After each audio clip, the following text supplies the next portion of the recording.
country with a pass back in legally, and we're doing things that are very difficult to do and very complex, but it works really well. We're sending them back, and then they're schooling, they're learning, they're coming in legally. We have a lot of that going on, but we're taking care of our farmers. We can't let our farmers not have anybody, these are these people, you can't replace them very easily.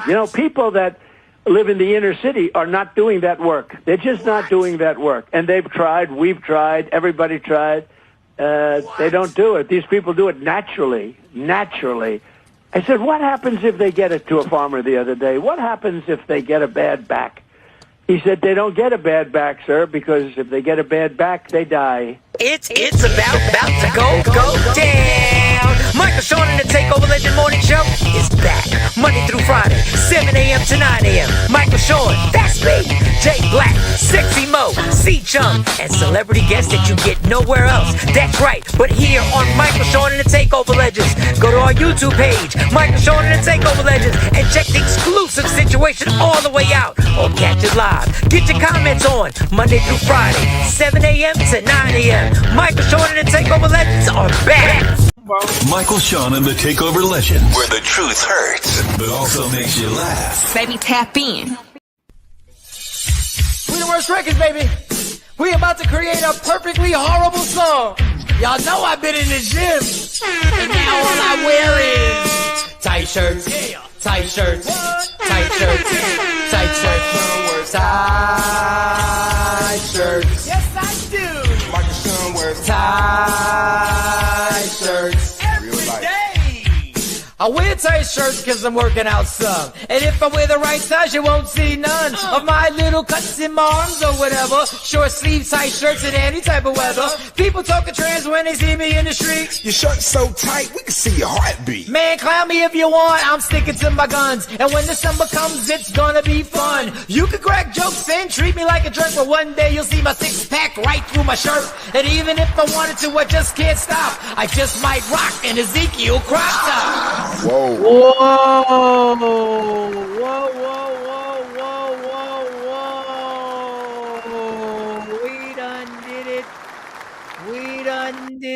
We done messed around and fought through them hours at work and gone through the matrix, and we done made it to another Friday.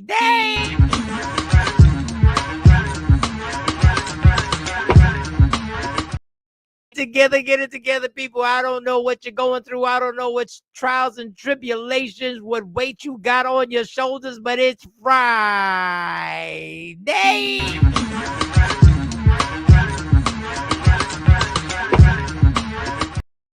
Yes, and you know I'm single. Let me get a little sexy for ya. If you see me and you tryna see what's up, he wanna fuck with me, then I'ma have him stuck.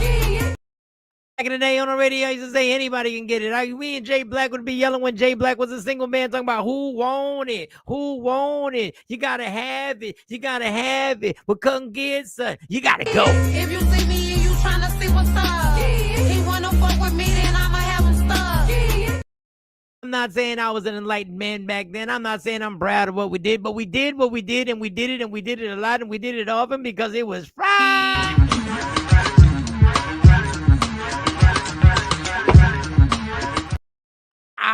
He want to join in. Dr. Aaron Smith is up in here. Dr. Aaron Smith, you're muted, but it's Friday.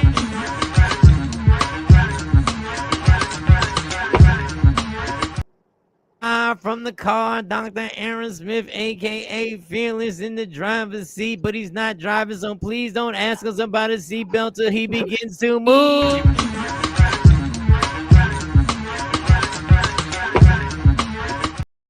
Free country. If that man want to risk his life, let that man risk his life. We want him here, but y'all better stop ticking and decking and being petty about whether he has the seatbelt on. We know you're right, but it's Friday.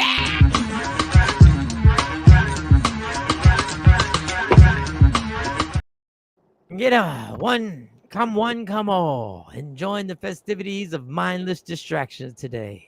we might mess around, and you know how we get. We might mess around and jump into some deep stuff and get into a back and forth dialogue like we did yesterday, which was a long, great. Oh, wait a second. He done popped in kind of early. Jay Black done popped in kind of early. Wait, Jay Black trying to be. Oh, it must be Friday.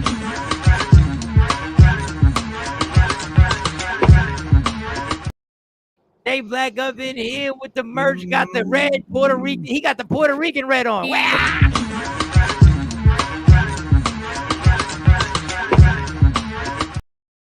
Oh, wepa! He can only wear that on the Get ready. If he goes to LA, he won't last a minute in the streets in LA. Right?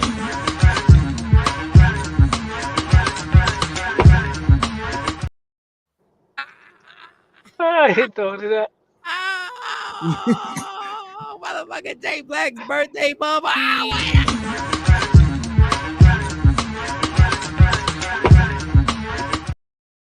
I might be wrong on that. It is August, right? It is August. It is August. His birthday month is August. Okay, all right. Well, happy birthday, because you're not going to tell us when it is. I got to call Sexy Mo so I can set something up. I got to call. It could be his birthday today. Sexy Mo's birthday coming up, too. Man. Sexy Mo's birthday, but she don't come on the show, so she don't get no celebration.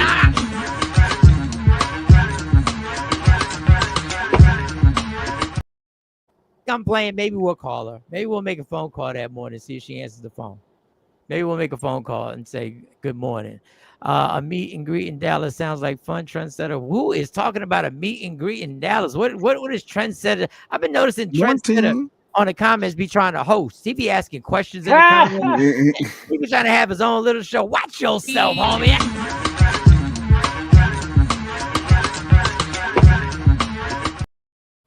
My lovely takeover legend ladies, how would you feel about a healed man? Have you ever dealt with an unhealed man?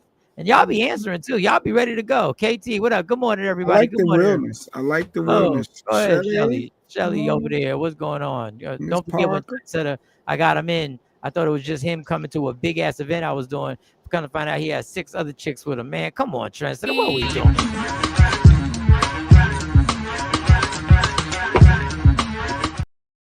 Instead of trying to let me know, I got it going on up in Dallas too, homie. You got these hoes. I got these hoes over here with all this radio stuff going on. Ain't nobody care about your Mr. Radio, Mr. Comedian. I'm DJ Trendsetter, son. You see, and let us in and get us in for free.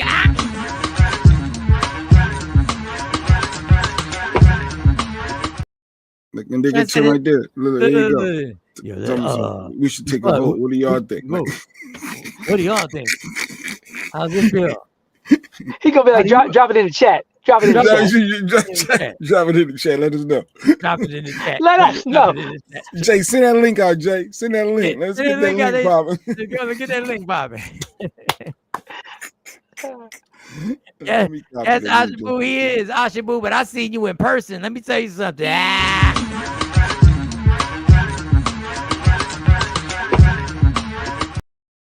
I want to play today, Ashabu. I ain't serious about nothing. Come get this, Ashabu. If you see me and you trying to see what's up, he wanna fuck with me, then I'ma have him stuck. LaShawn. Good morning, LaShawn. LaShawn, what up? Go ahead, LaShawn. Oak Cliff is in here. DJ Stacy D. Oak Cliff in the building. LaShawn and her little friends all around the city. If you see me and you trying to see what's up, he wanna fuck with me, then I'ma have him stuck. Speaking of that, I knew that. I knew where Stacy D was at. You know how I knew that, Mike? But that new Instagram locations is on. You can go see where everybody at. I went through all of it and turned that off on. I was like, okay. You see exactly where everybody's at.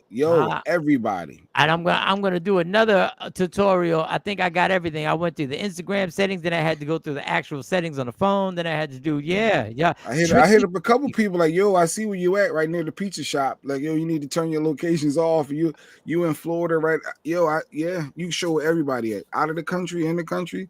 Check your IG settings, people.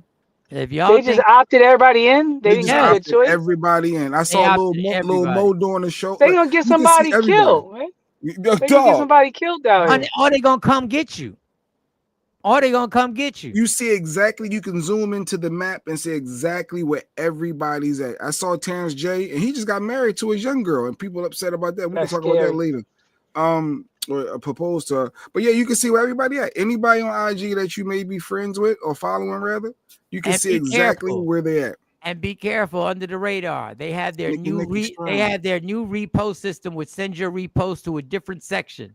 It sends your repost. So not only do they have your location, they know what you're reposting. The only reason they got problems with reposting is when you're reposting political stuff. This Israel thing, I promise you, all the reposting that people are doing all over Instagram, so they know what you're posting, they know you're reposting, and they know your location, and they want your repost in a certain situation. That's why go in there and deactivate all that location nonsense. Deactivate it, deactivate it, deactivate it. And I'm going to take another tutorial to make sure. Matter of fact, because I went through the Instagram settings, then I went through the settings. Can you find me, Jay Black? See if you can find me, because I may have to go.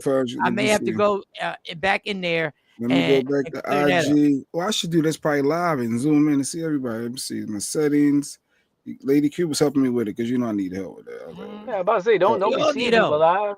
Story live. You got to go to your settings and then story, live, and locations, and then hit location sharing, and then you can see everybody. Let's see, who is this? Somebody's in Africa right now. I don't even know who that is. All right, let me go back over to the States. Go back over to the States. All right, I see me. All right, let's see, Charlotte. DMV, I know where Afro Queen is at probably. Let me see. Raleigh, North Carolina, Charlotte. Who am I looking for, Mike? Okay, Jersey, New York. Me. All right, I'm sorry. There's so many people. It's so many people. Like you literally. Hey, don't be showing people's locations. No. It's like that's their profile pic, and then you just zoom in, and then you can get closer and closer and see where people are at. I'm just trying to see. Delran Township, Philly, Jersey, Camden. Who's that at Lincoln Financial Field? Who's that at Lincoln Financial Field? Oh, Bill Bellamy. So Bill Bellamy. Oh, Bill Bellamy is in town. This early? Bill Bellamy's in Philly. Oh, maybe he went to the preseason game. Maybe went to there's something. All right. But yeah, but that, just like that, you can find people. Oh, back to Mike. Sha'Carri Richardson, track star, shoving boyfriend Christian Coleman ahead. Dog, that wasn't that was stupid. No, She's all on the news. That last shove is a shove. If a man was doing that to a woman, he'd be locked up. Dog, that wasn't nothing. Look at this. Dog, what is wrong with you with your perception on shit? Like, I'm worried about you. Dog, she just shoved him. They was having a regular disagreement. Oh, that's not what dysfunctional relationship are you in that you think that's a regular disagreement for her to be doing that? What are you talking about? So that's her with the hat on, Yes, that's her with the hat on. Yo, okay. I'm worried about you. I wish. Man, let me find my daughter doing that to a dude and see what I do to her. Look at this. Like she just pushing them. She's shoving them around. She pushing them in. You're crazy. He trying to keep him. He trying to keep him moving. What is that? What is that right there? What is It was a shove. You are bugging. You're not gonna get me started. No, we've been in relationship. I mean, that ain't my current relationship now. That is not supposed to be part. Look at this. That's not supposed. If a man did that to a woman, he'd be locked up right now. Yeah, what are you doing, Jay? Why are you even he shoved it back. You see, he just shoved it back. He told her to get away. Stop playing, Jay. Don't manipulate real life, dog. I just thought it was just a couple. I thought it was just a couple having a disagreement. That is not right there. That is not right. No, it's not right. But I didn't think it was a big deal. Like, girls, it is a big deal. What do you think? She's doing that at the airport. What do you think happens in the house? That part. He did look used to it. He didn't look surprised when he hit the pole. He didn't look like he already came out defending her because now he ain't pressing charges. The state is. Of course, he's not going to press charges. But look at what she's doing in a public place. Look at she's unhinged. Yeah, the squaring up with him, the whole getting in his face, John. Like that's a problem. Look at this lad. Look, another push. Like just chill. Look, I keep playing it.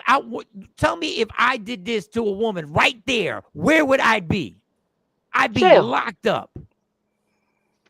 And nobody's even stopping to help. If it was the other way around, everybody would be out. Because we made it okay for girls to push guys, the mug guys. I don't care what we did. I don't care what we did. It's real. I don't care it's still a double standard. Well, that's why don't get mad when the state picks it up. Don't get mad when the state picks it up. They did. The state did pick it up.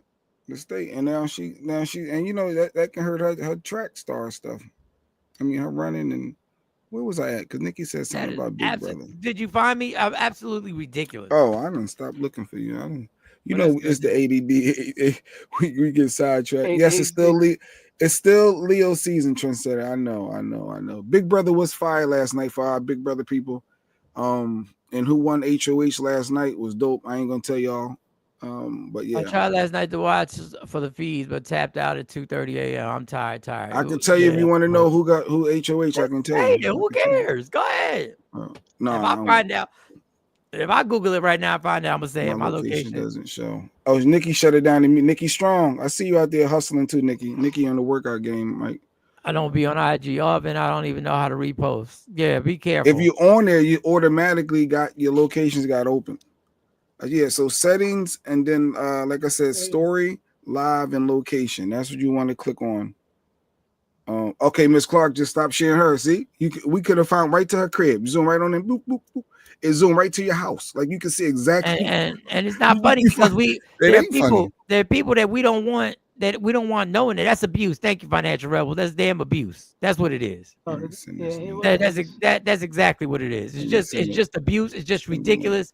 And your girl never pushed you. Come on, Mike. Your girl never pushed you. No, Mike, Fearless. Your girl never pushed you. I've had women who have pushed me, but my Stacey, I shouldn't say main girl, but relationships, I had people push me.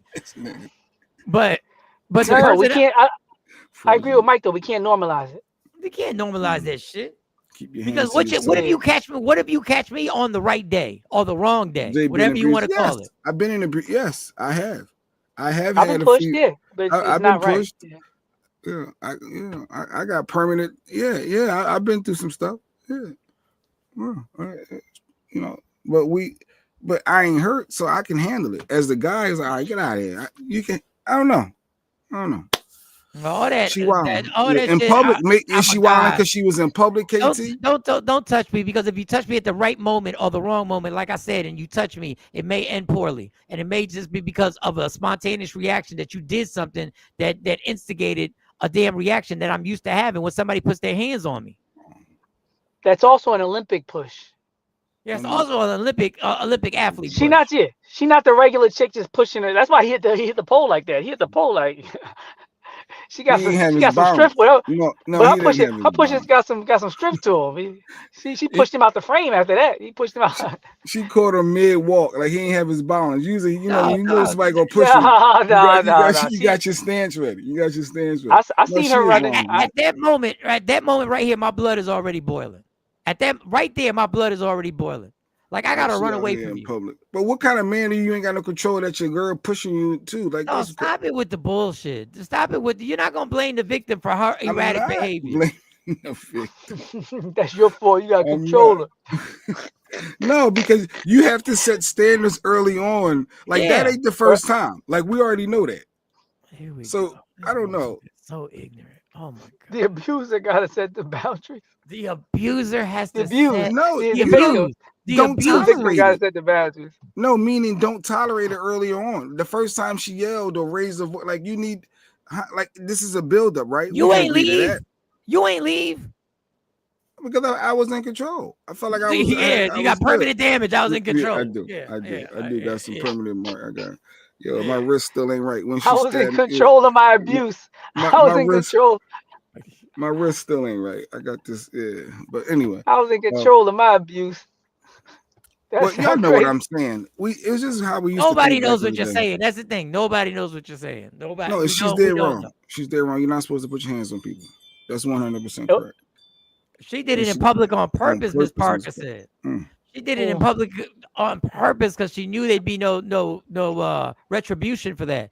It looks like she swung on him. Aja, Aja Boo. No, there was a scene where his head. No, his head turned. I don't know if you saw. I thought that too, Mike. It's coming up. Yeah. No, before that. Yeah, before in the beginning, there was a scene where it looked like she reached out one hand and his head turned, like she pushed his face. Yeah. And then by him pushing her in public, that's probably making her even more mad. And he ain't push her. He extended his arm to keep her off of him. That's a push. No, it's not. And he shoulder bumped him. And then right here, I think this is when she mugged him in his head. Sucker. Yeah, that's what she did. Yeah, she mugged him in his head. But that's my issue, is more like the emasculating part. It wasn't even the force of the pushes. It was like she was just getting in his face like like she was a dude. Like she was a dude talking to another dude. And like Mike said, don't approach me like a dude and then be like, oh, don't push me like a girl. Like, like she was acting like and it was public. So it's public. She's being very masculine and aggressive. She's doing things like push his head as opposed to just like, I don't know. It's a lot going on. What she's really gonna get charged with? Assault, like pushing her boyfriend in the airport. Like no, it's gonna be a domestic violence. It's gonna be domestic violence. That's a misdemeanor, right? It could be. She got priors or anything, she got the little weed thing, but that was something. But okay. Yeah, Miss she got the weed. Remember she had the weed, and yeah. they tried to kick her out for a while. So she got to chill. Trust me, she gonna spend money. The state gonna pick this up. They got this video. She's going to spend a gang of money getting out of that. Jay, stop using us for your free therapy sessions. No, facts on facts. That's what this is for all of us. We share our thoughts, and some of us get therapy. We all got issues. Mike then admitted to several things. Yeah. She's related to this girl.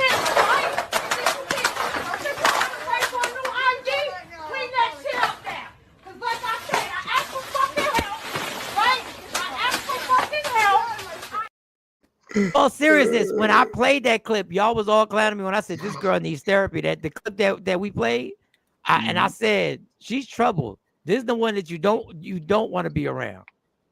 This is the one you don't want to be around. But we joke and we use it as a joke more. What up, Financial Rebel? You can get on if you want to get on. It's Friday. You can make it happen. She has trade. Yeah, she's pushing from the Oh, her workout regimen. Yeah. I guess like a boxer, if a boxer hits you, is a different charge, right? But she's not a boxer. No, this girl is a world class athlete. When she pushes you, it's gonna feel like another. Have you seen her arms? Like y'all should put a picture of her running. Like put a picture of her with her bodysuit on, with her arms out. Stacey McCann. Oh, she said, "What you said? What you out here admitting?" She's like, "What you out here admitting?" Oh, okay. I said I never got pushed like that. Now, I've been in situations, but I never got pushed like that. I'll keep it like that. She even knows it. She never did that ever. She ain't never pushed you. She has never pushed me. You have pissed her off so many times. She never mugs you with the finger. Ooh, I hate you. Like the Taraji P. Hench, I hate you, Jody. Like it was never nothing. I'm not even gonna comment. All right. Because it might have been. Y'all been together like 30 years. Because I'm gonna tell you right now. Put your finger in my face. Oh, you the one you try to scare people. We're not going there. No, I'm not going. I'm not taking. If you take it there, once again, if you take it there, you don't know what your response is gonna be. If y'all in a heated argument and somebody puts their finger in your forehead, you don't know what your response is gonna be. This is why that is not cute. And Stacey's never done that, but this is not cute.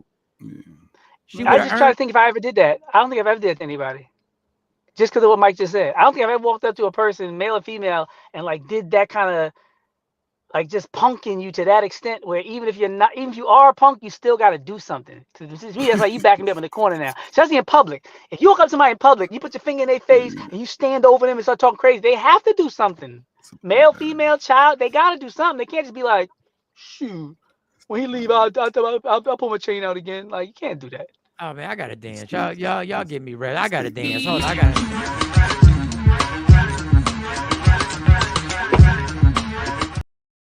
All right, I gotta dance. I gotta get sexy. JJ messed up. He messed up. If you see me and you trying to see what's up, he wanna fuck with me, then I'ma have him stuck.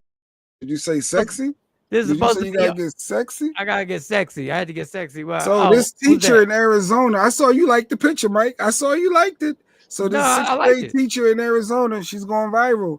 And I was like, what? Because her flip flops, like I couldn't understand because you're not supposed to wear flip flops in school. Like, what'd she go viral for, Mike? That BBL? Sixth grade. Okay, I've been told there are some women who, no matter what they wear, but that don't look real. That don't look real. And she's a pretty woman, but that don't look real. And I'm not a BBL fan. No. I don't know too many guys who are BBL fans. The only people who are fans of BBLs are other women.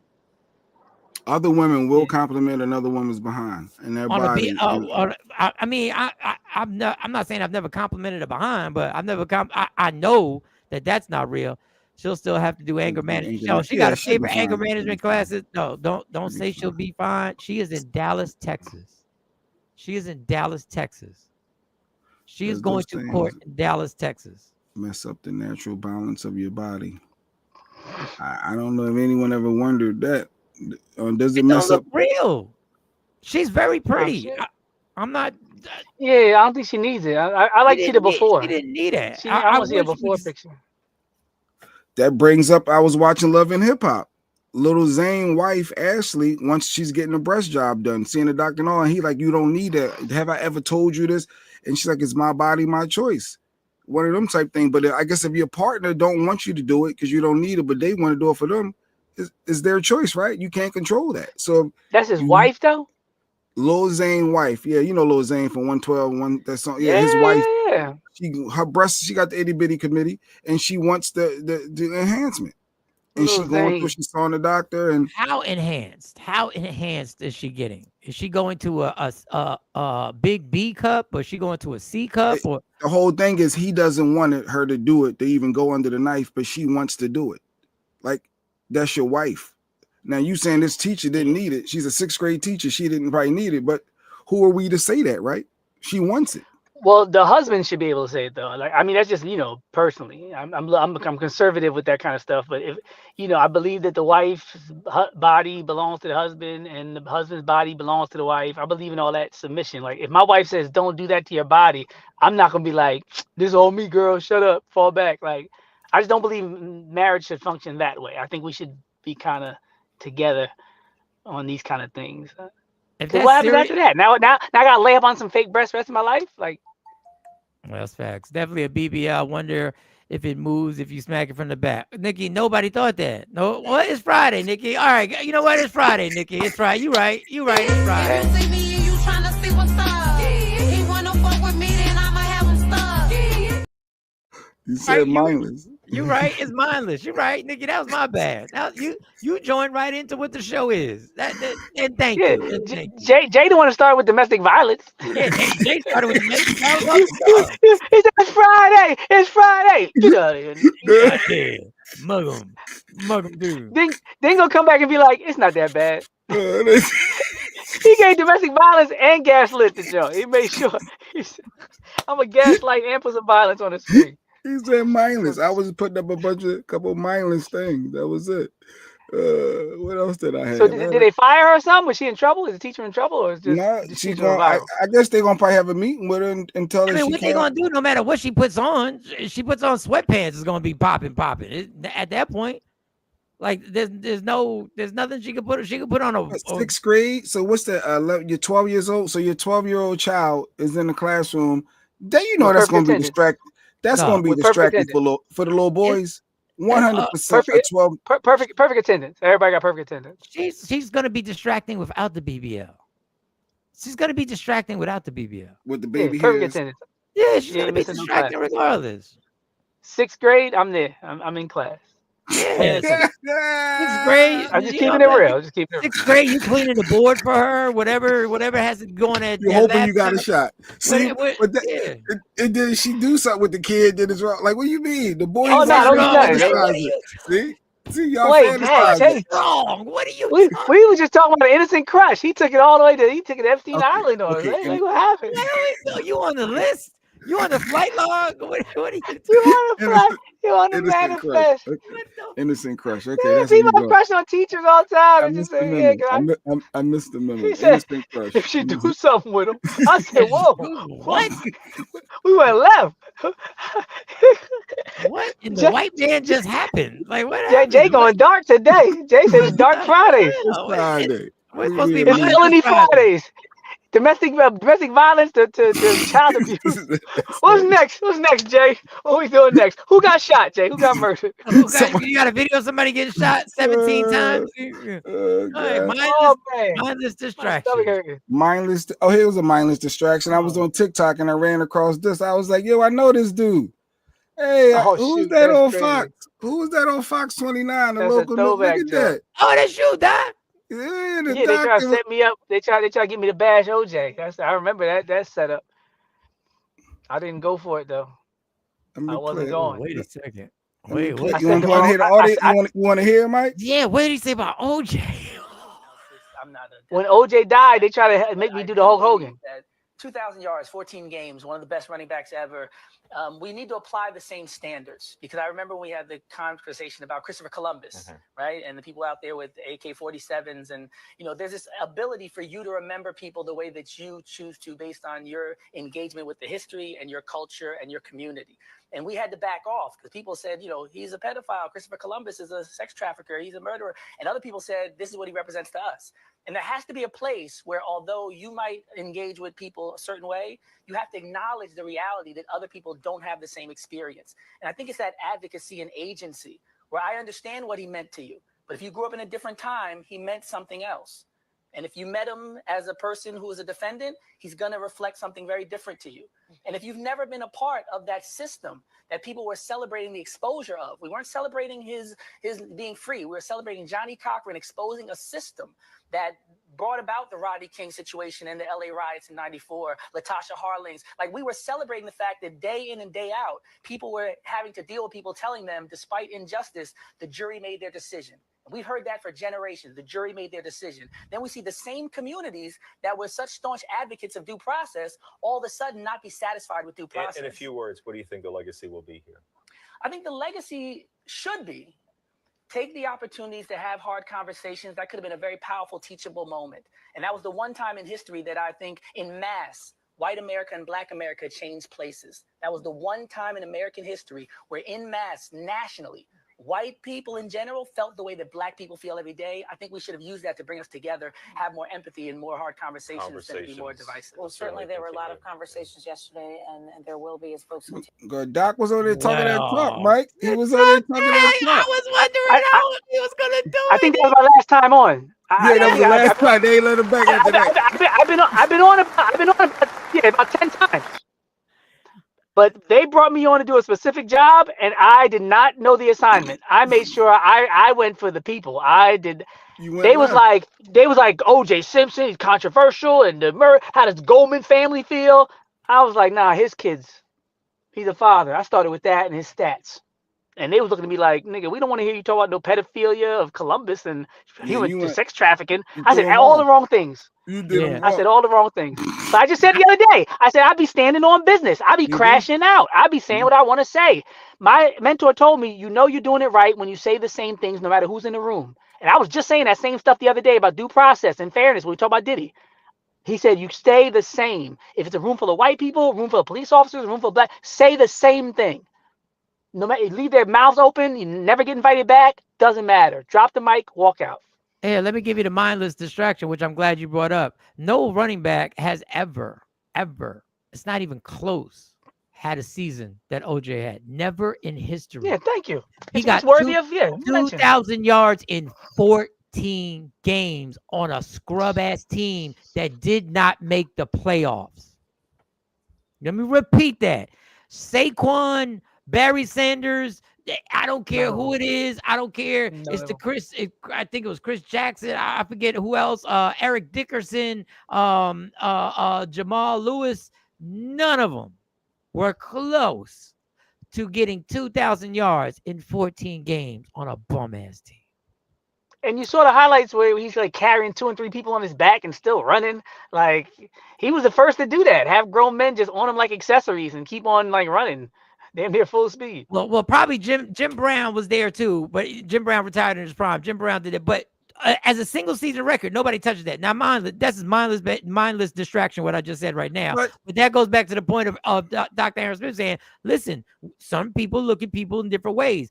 The NFL still looks at Brett Favre as a hero, even though he is what he is on the other side of his life. And I don't hear them ragging and taking him out of situations. When he still goes to football stadiums in Green Bay, they still cheer his name. They still chant for him. So that's what it is. And the point I made the other day was Thomas Jefferson. Remember I made that same point? We were talking about the Diddy stuff and all that. I was like, if y'all can do it for Thomas Jefferson and convince the rest of the nation to do it for Thomas Jefferson, then do the same for Diddy, because he's already planning his comeback tour and everything else. Don't mute people for the rest of their life when they're black, but when they're white, they can get on mountains and on money and have holidays and libraries and airports and be in textbooks. We're not doing that. If y'all not going to y'all not gonna hold y'all villains accountable, I'm gonna be like the Italians for John Gotti. I'm protecting ours. What's the opposing view to the doctor being able to consistently be called on to go on Good Day, which is a big deal, and to share his thoughts, and to go stand on business and eliminate that platform versus playing the game to still be able to have that platform to ease his message in? Because when you go rogue like that and go against what the vision that they want you to do, you're not going to have that platform anymore. Let me answer that. Let me do my answer to that.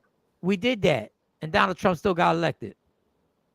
We did that. Yeah, you might as well say what you gotta say. Now, every other topic, I'm fine. They just asked a topic that was unavoidable. It was, OJ's one of the most divisive topics in American history, at least recent, right? So you're either that trifling murderer, or like Dave Chappelle was saying, that murderer ran for over 2,000 yards. Like you're looking at the other stuff, or you're only looking at murderer. Those are the two sides. And we only learned that. From watching who? Because we learned that you guys pick and choose when and where. Once again, I'll go back to Woody Allen. He's right in your face. He's right there in your face. We learned that from you guys. Y'all told us, hey, if you got a special talent, we'll overlook a lot. Yeah. And like I said, the jury made their decision. They said that's what they said after Rodney King. You respect the jury, but now you don't. All of a sudden, now what I thought first time in history. Due process. I thought it was. Oh, now we don't agree. Okay. Them cops got acquitted. They were mad at us for rioting. They was like, yo, we was like, it's on tape. They were like, no, but the jury. We were like, but that was Simi Valley. They're trifling. They moved it. They were like, the jury.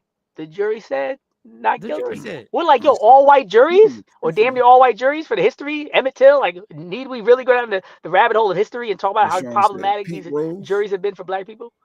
Yeah, his gambling and all that, right? So, do we care about this, Mike? You said trifling. I don't know. Some people say it's trifling. Terrence J, he's 41. He's getting criticism after proposing to his 25-year-old fiance. I wouldn't do it, but I don't have a problem with it. She's 25. I wish I would let somebody tell me who to be with it. Yeah, like I don't have a problem. I don't have a problem with it. We do it all the time with age, Doc. What are you talking about? No, I'm saying for me personally, like people are gonna talk all the time, but I'm saying in terms of me caring, like the older. Yo, you breaking up. You breaking up, Doc. You freezing. Oh, my bad. You freezing and breaking up. Something different happening in your. Yeah. How about now? We can hear you. How about now? Good. You good? I'm gonna upgrade in a minute after this, but it's like I realize why the elders say whatever they want to say the older they get. You know, you meet somebody like 75, 85 years old, they just speak from the hip, say whatever they feel like saying. Mm-hmm. At this age, I'm dating who I want to date. Like, I mean that. Like, I just happen to not have that kind of preference. But if I did, if I wanted to date somebody 30 years older than me or 30 years younger than me, I would in a heartbeat without caring what anybody said. Like, people, the whispers and the talking would not have any influence on who I choose. And I'm sure he wants to have a family and have kids. Again, small window, right? She was either going to be 25 to 35. That's all it was really going to be. Like he wasn't going to marry nobody, but he wasn't going to marry nobody 50. He's trying to have a family. He wasn't trying to go marry nobody 45 and have one kid. What is somebody 16 years younger than you y'all have in common? That's how people look at it. Like, we got a lot. It's different now. There's a lot in common now because we're not the generation that our generation before was. We listen to similar music. Like I know these artists. That's a good one. I know these artists. We dress similarly because we haven't gone. Our style of dress is still a different. They're just using a different variation on how we dress. They're just using a different variation. We're all on social media. We're all following viral moments. Our 50-year-old and 60-year-old parents and 40-year-old parents back in the day lived in a whole different world than we did. Yeah. I'll give you an example. There was a time when we were coming up. Our parents literally didn't. If we wanted to, we could say a whole sentence and our parents wouldn't understand what the hell we're talking about. Yeah. All I got to do is hear my kids use a word once and I know exactly what the word means. And I know exactly how to use it. Lore. This girl told me I had lore. This 18-year-old. I was like, fuck is lore? Aura or lore? Lore. Lore. I had lore. It's a lore. It's this, they take words, what I noticed, and I do this a lot. I just watch it on my own. Just how you have a lure, you have an attraction, like you can lure people into your situation and you can lure people to follow you. They just use words. Like when these kids be like, calm. No, it's calm. It's calm. It means calm. But what I'm saying is our generation, even the cap, the sus, the mid, the performative, that's their word. They brought up the performative and all that stuff. These ain't new words. But what I'm saying is we do have things in common. We are watching and listening to a lot of the same things. You might listen to similar music. Listen to similar music, but not rocking to 8 hours of Cardi B. You're not.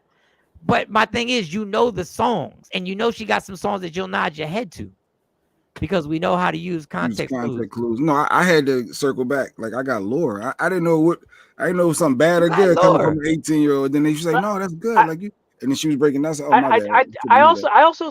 I think that people look at marriage like dating. Like I think people say I date to get married, or they really don't even date because all they want to do is court and get married. There's different people to think about. I don't think marriage is anything like dating.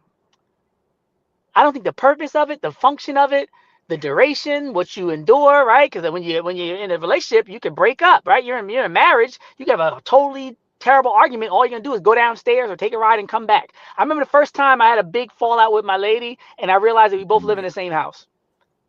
It was a different feeling. Usually it's like, she stands in front of the door and you slam the door and she called but you don't pick up, or vice versa, right? It's all this relationship stuff. I remember one day I got in the car and left, and I was like, I got to go back. We both live there. We both live there. I'm married now.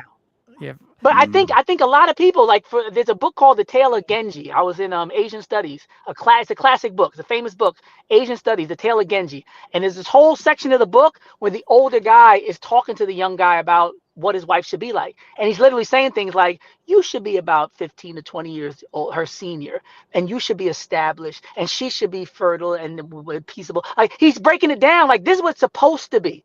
We're the ones who want to buddy and take pictures with, in the hang gliders and all this other stuff and be the same ages.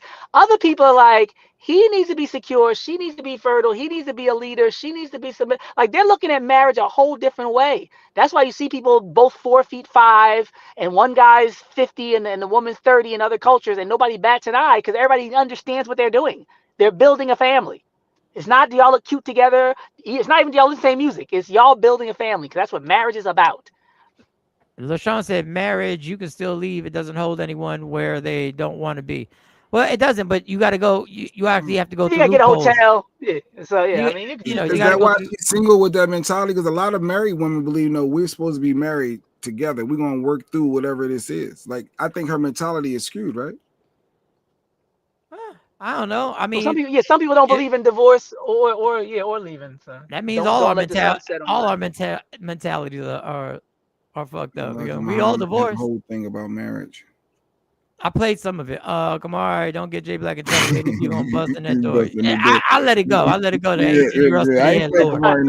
I'm gonna go upgrade. Where y'all do it. Oh yeah, I got this clip that Asha sent. Let the doctor see that one. 18-year-old said Jay Black had lore. Well, he's trying to get a vacation. Oh, you about to play a clip now? You playing clip now? No. I wait to get back. Yeah, I'm gonna hold on. Yeah, I got like 2 clips. Oh, Mike got some clips too. Sorry. So we good. So we good with Terrence J. We ain't got no issues. All right. She's 25 now. If she was 21. Listen, man. It's just this pedophile thing has got us in a place where everybody's sensitive. Everybody's like, duh. Like I get the Marcus Houston thing. I get, I think she's 22 or something like that, which, dude, she was 18 and these. All I can say is if she's of legal age, that's not how I get down. I don't get down with she just has to be legal. I've never, I'm not going to date an 18-year-old. Another thing is I got 3 daughters. Monty's 21. The twins are 18. They're about to be 20. So I feel some type of way about it. But I mean, she is pretty. She is pretty. And 25 is, she around the corner from 30. She's seeing 30. She can see 30. She looked like Princess Love a little bit to me. I don't know who the fuck. See, that's why you can date somebody in your 20s, because you know who the fuck Princess Love is. No, that's Ray J's ex-wife, baby mama, whatever. Yeah, you know who Princess Love is. Stop. You stop. You watch reality TV too. I haven't watched reality TV in a decade, dog. At least. One time I got stuck. I was downstairs in the house, and Monty, she was watching The Real World. And I was like, yeah, The Real World. But now since she's like, yeah, and I was talking about Our Real World. And The Real World was playing no, not The Real World. That's old school. I don't think it was The Real World. No, the South Jersey people who are on the beach. Oh, the Jersey Shore. Jersey Shore. She was watching Jersey Shore. That's what it was. She was watching Jersey Shore. And I said there, I don't believe it. So, but it's like the WWE. I mean, if it entertains you, go ahead and knock yourself out. You and Michelle Obama. Go ahead. What's that you got? No, that was a Dave. And I saw Dave. I ain't seen the Business Bully in a minute. And then I ran across a clip, him talking about college being a scam. I thought that was interesting. But that ain't then Asha clip. Hold on. Percent of people who go to college and graduate do not work in the very field that they spent all that time majoring in, then there's something wrong. Because that means 27% are actually successful. 27 on any test you can think of is failing. It's abject failure, but yet and still, that's the system. So you go in, you're 16, 17 years old, you sign off on student loans that you do not understand, but they won't give you that type of money to go get a car. They won't get you that type of money to start a business. They won't get you that type of money at 16, 17, 18 years old to go buy a house. Things that could actually help you in some way, shape, or form. And then you want to talk to me about how the information's out there. Well, we also know the information's out there on not smoking, not drinking and driving, not being an asshole, not being a rapist, this, that, and the third. So when you look at it from a macro level as opposed to a micro, well, it worked for me type of situation, you can understand that the fix was in before you were thought of. 73% of people who go to college and graduate do not work in the very field that they spent all that time majoring in. Then there's But his daughter's in college. Say it again. His daughter's in college. Did she take a student loan? Maybe she got a scholarship. I mean, I get what he's saying. I understand what he's saying, but it's an easy that's like the typical, and we got love for financial rebel, but that's the typical business bully. Business bully. Sorry, business bully. Don't put that on me. Yeah. I mean, but that's the typical low-hanging fruit on how to disparage. I get it. This is the problem I have with college. This is the absolute problem I have with college for a lot of us. That's what people think. We don't know how to use college. We don't know how to use it. I think a lot of people go because they were told they were supposed to go. So what winds up happening, and we can get the professor on here to give his point, because obviously he needs to be somebody we talk about.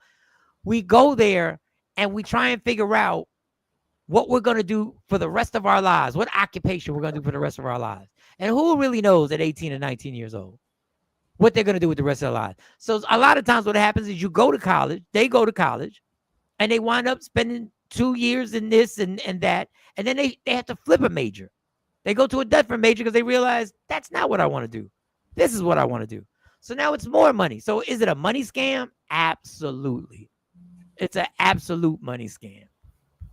But we don't know the ins and outs on how to. I know people. My first wife, she decided she wanted to be a speech pathologist. She found out how much money was in being a speech pathologist. She found out the details. She liked working with kids, but she didn't have a love for speech pathology. She found it out. She focused. She went to Stockton. From Stockton, she went to graduate school at NYU, and she's been in the field ever since. She knew she was given the blueprint on you do it like this, you pick your courses, you do this, you get a living, and she's doing it to this day. A lot of us and a lot of people want to go to college just to join a frat. I know dudes who are more excited just to be in a frat. Yeah, they want the entertainment value. They want they like the chemistry. And a lot of people just go to college so they can be out the house and live on their own and go to the partying and hang out. and spend years and waste the money and take student loans out for something they didn't finish and they still got to pay it. This is financial. What's financial rebel? Yeah, he sent me this clip. Let's check this out. It's funny, right? Because this whole argument about college. Now, I think that the way we approach college definitely should be looked at. But just overarching saying we shouldn't send our kids to college to me is wild. Because we seem to be the only community like yelling that from the top of our lungs. But the data shows that 88% of all millionaires have a college degree.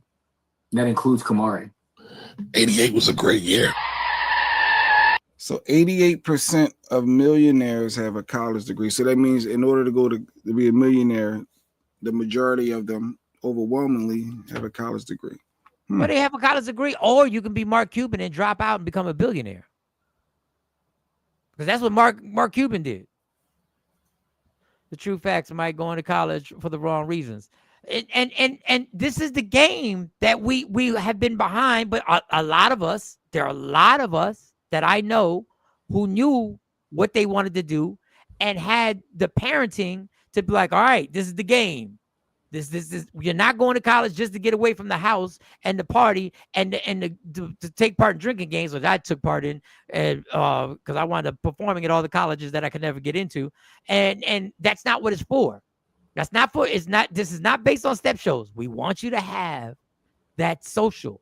We want you to have that activity, but they knew the blueprint on this is how you work college. This is how you work it. So it goes both ways. It depends on how you use it. It depends on how you use the microphone. Same microphone. Some people can make money off the microphone, and some people are going to find out the microphone wasn't for them. How many percentage are still in debt, though? I think that's the number to look at for me. No, but my thing is, you get stuck on this debt. We're all in debt, and we didn't go to college. It's the difference when you know you got interest accruing every month, and you ain't been in school for a couple of years, and it's just building. Dude, that's everything. A house, that's everything. You got a mortgage. That's everything. But you're at least living in a house currently. You're doing things currently. Like that debt is real. Some people hundreds of thousands of dollars. You're gonna die in debt. You're gonna die in debt. Yeah, that part. Majority, yeah.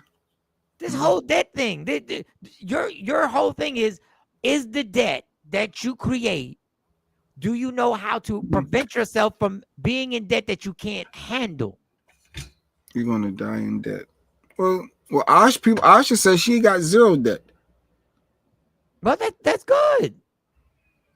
And I know another person who knew how to get every grant for their child, and the child wasn't getting scholarships, got every grant and learned how to not milk the system, but knew how to work the system and get the grant based on being a black male, based on being this, based on being that, based on living here, based on being a single mother, and I told her she should have formed an advisory company. She should have been an actual college finance advisor for people trying to get their kids in college. She knew it all. And she broke it down. She researched it. Thank you. You're going to die in debt. Yeah, I mean, listen, debt is stressful. I get it. Debt is stressful. But to prevent yourself from going for what you want, you have a plan to go to college. I need to go to college to get this degree for this. I'm willing to go in debt for that. But understand the responsibility that you're taking, because this is going to be your debt. I think it's a good thing. You're right, Mike. I owe Pico about $1,500. And guess what? They ain't never getting that bread. I'm gonna die with that debt. Listen. Oh, she got a new provider then, because they usually shut you off, especially summer months. I just filed the bankruptcy. People get mad at that though, Nikki. They'll say you earned that, you should pay for it. I did. You should pay off your debt. You're supposed to pay them hospital bills. You're supposed to do this. You're supposed to do it. People really get upset. The YTs say I did it. Any YT who says it, your president didn't pay off his debt. Your president didn't pay off his debt. That to me is worth it. I don't know. It's stressful for a lot of people, Ms. Clark, to know that you owe these people $80,000 or $100,000, and every month is still piling on, and you making the minimum payments. Dog, you will go into debt for a $50,000 car. That part, but you don't have to. There are lots of scholarships for everything. Money is always on the table, but all of our kids don't want to write the essays. And Sean, and some of our parents don't even know that it's out there to lead them to it. I'm laughing at Nikki Shady. Nah, the electric is in my daughter's name now. Facts on facts. That's what we do. So we build up a bill, Pico 1,500, and then instead of paying it off, we just we out. Yo, put this in your name now. Yeah, we got new tenants over here. Like that's crazy. That's crazy. In my mama name. All right, Fearless, go ahead. Play your finance. I just went through a whole diatribe of before we play it. I went through a whole thing of college. You know, people call college a scam. And I just said, I understand how people could say financially college is a scam. But a lot of the problem with college is that us parents, we don't know how to teach our kids how to use college. And what are the reasons you go to college? And no disrespect to you, but I knew dudes in high school, in a white high school, who wanted to go to college, and their main objective was just to be a Q. Wow. That was it. That was their reason for going to college.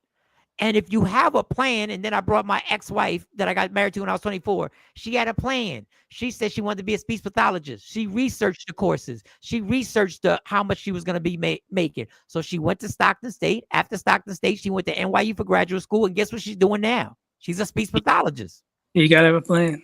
You got and somebody like you, like let's say when my kids, when the twins go to college, somebody like you I'm going to ask you advice on how to go about getting the finances and what are the grants. And I would ask Kamari, because y'all have experience, what are the grants I can get for the twins and stuff like that. That's what. But let's play the clip. Okay. Let's play Days first. Days first. 73% of people who go to college and graduate do not work in the very field that they spent all that time majoring in, then there's something wrong, because that means 27% are actually successful. 27 on any test you can think of is failing. It's abject failure, but yet and still, that's the system. So you go in, you're 16, 17 years old, you sign off on student loans that you do not understand, but they won't give you that type of money to go get a car. They won't get you that type of money to start a business. They won't get you that type of money at 16, 17, 18 years old to go buy a house. Things that could actually help you in some way, shape, or form. And then you want to talk to me about how the information's out there. Well, we also know the information's out there on not smoking, not drinking and driving, not being an asshole, not being a rapist, this, that, and the third. So when you look at it from a macro level as opposed to a micro, well, it worked for me type of situation, you can understand that the fix was in before you were thought of. All right. We go to Dr. Smith, and then we're going to go to Kamari on that comment. What do you think about that, Dr. Smith? Well, the stats are true. The numbers are fairly accurate. And I'm sure it hasn't changed much since whenever he said that. I talk to students often about pursuing their passions, even if they just take a minor, as a result of those realities that, a lot of people don't end up where they want to be. It's like telling people that play ball, everybody don't go to the NFL. So let's make sure we got some backup plans and that we're following our heart in the process, so we don't feel like we betrayed ourselves and that we're not prepared in the event of something, happening a little different than what we expected. Kamari. Good morning. Good morning. First of all, my bad. Good morning. It's Mindless Distractions Fridays. I don't know how we got onto this, but we got onto it. So let's go. Y'all felt my energy. Y'all needed some seriousness. No, we don't. We don't. But go ahead. Go get it. Get it. So listen, I just talked about this. I talk about this often, right? Mike, I think you're spot on. Is what people do with it. Here's the thing now. When we're in a society where most of the jobs and most of the things that craft society require college degrees, but our community is screaming, don't get a college degree, it's kind of retarded to me. And again, I would agree. I went to school late. I don't think kids fresh out of high school should go straight to school. I don't think they're old enough to understand what's going on, what their passions are, like Fearless just said, how to really maximize it. But I also just interviewed a young lady who got $1 million in scholarships in her high school year, in her senior year in high school. So there are things. She got so much money that she was able to buy a house when she graduated college, and we're not maximizing the opportunity. And I also find it really, really interesting that the people who have been called the dummies, the uncouth, the primates, but are the most genius, are being dissuaded from going to the institutions of higher learning. I find that really interesting. And you can't say the R word as a slur now, but go ahead. I mean, we here. We here. He said retarded. Let him say retarded. No, you can't. Listen, he meant it in a good way. He meant it in a good way. I didn't get I that know what he in my meant. basic class. I'm sorry, I didn't get that in my basic class. Right. That was a hook from a rap song, right? Get. So, you know, I don't know why we put so much energy in this. I mean, I know why. It's the same reason why I was talking about the lady yesterday. We found these sound bites. We latch onto them. We want clicks and likes. We play with people's feelings and manipulate them. Y'all understand the media game, just like Dave understands the media game. But what value is really being delivered? So that's my question to it all. And we have, speaking of sound bites, we have one of you, Kamar. We actually have one. We have a sound bite of you, and we're gonna manipulate it. We're gonna manipulate the fuck out of it. That's what we're gonna do. Yes. AI, we're gonna AI the situation. Oh damn.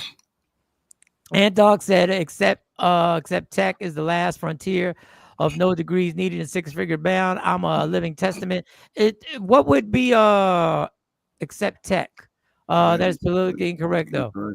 Like what tech jobs? Put some tech jobs up there. Is that what an electrician wouldn't be a tech job, would it? That wouldn't be a tech job. No, but so I used to be, I'm a former tech guy as well. I used to be a network engineer. I was Microsoft certified.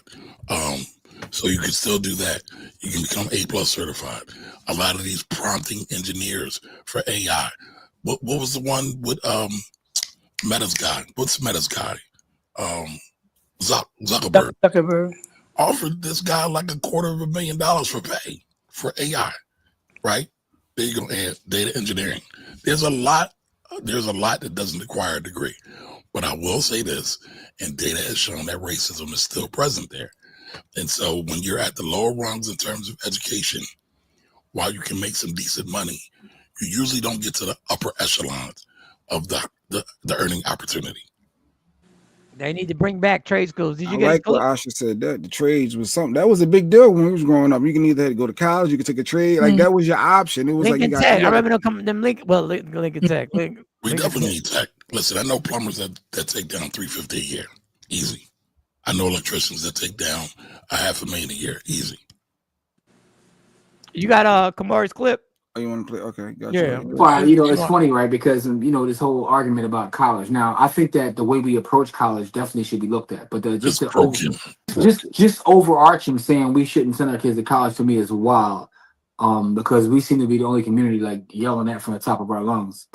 But the data shows that 88% of all millionaires have a college degree. And that includes Kamari. 88 was a great year.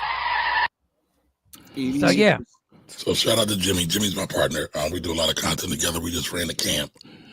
We do a lot of work in the community to help our people understand money and the power of money and how it can be used. So there's stats out there that show that the majority of millionaires out there have degrees, but nobody wants to talk about that. But we're not going to overlook the fact that he said that includes Kamari. So we got to play this. Fucking friends hate your bitches.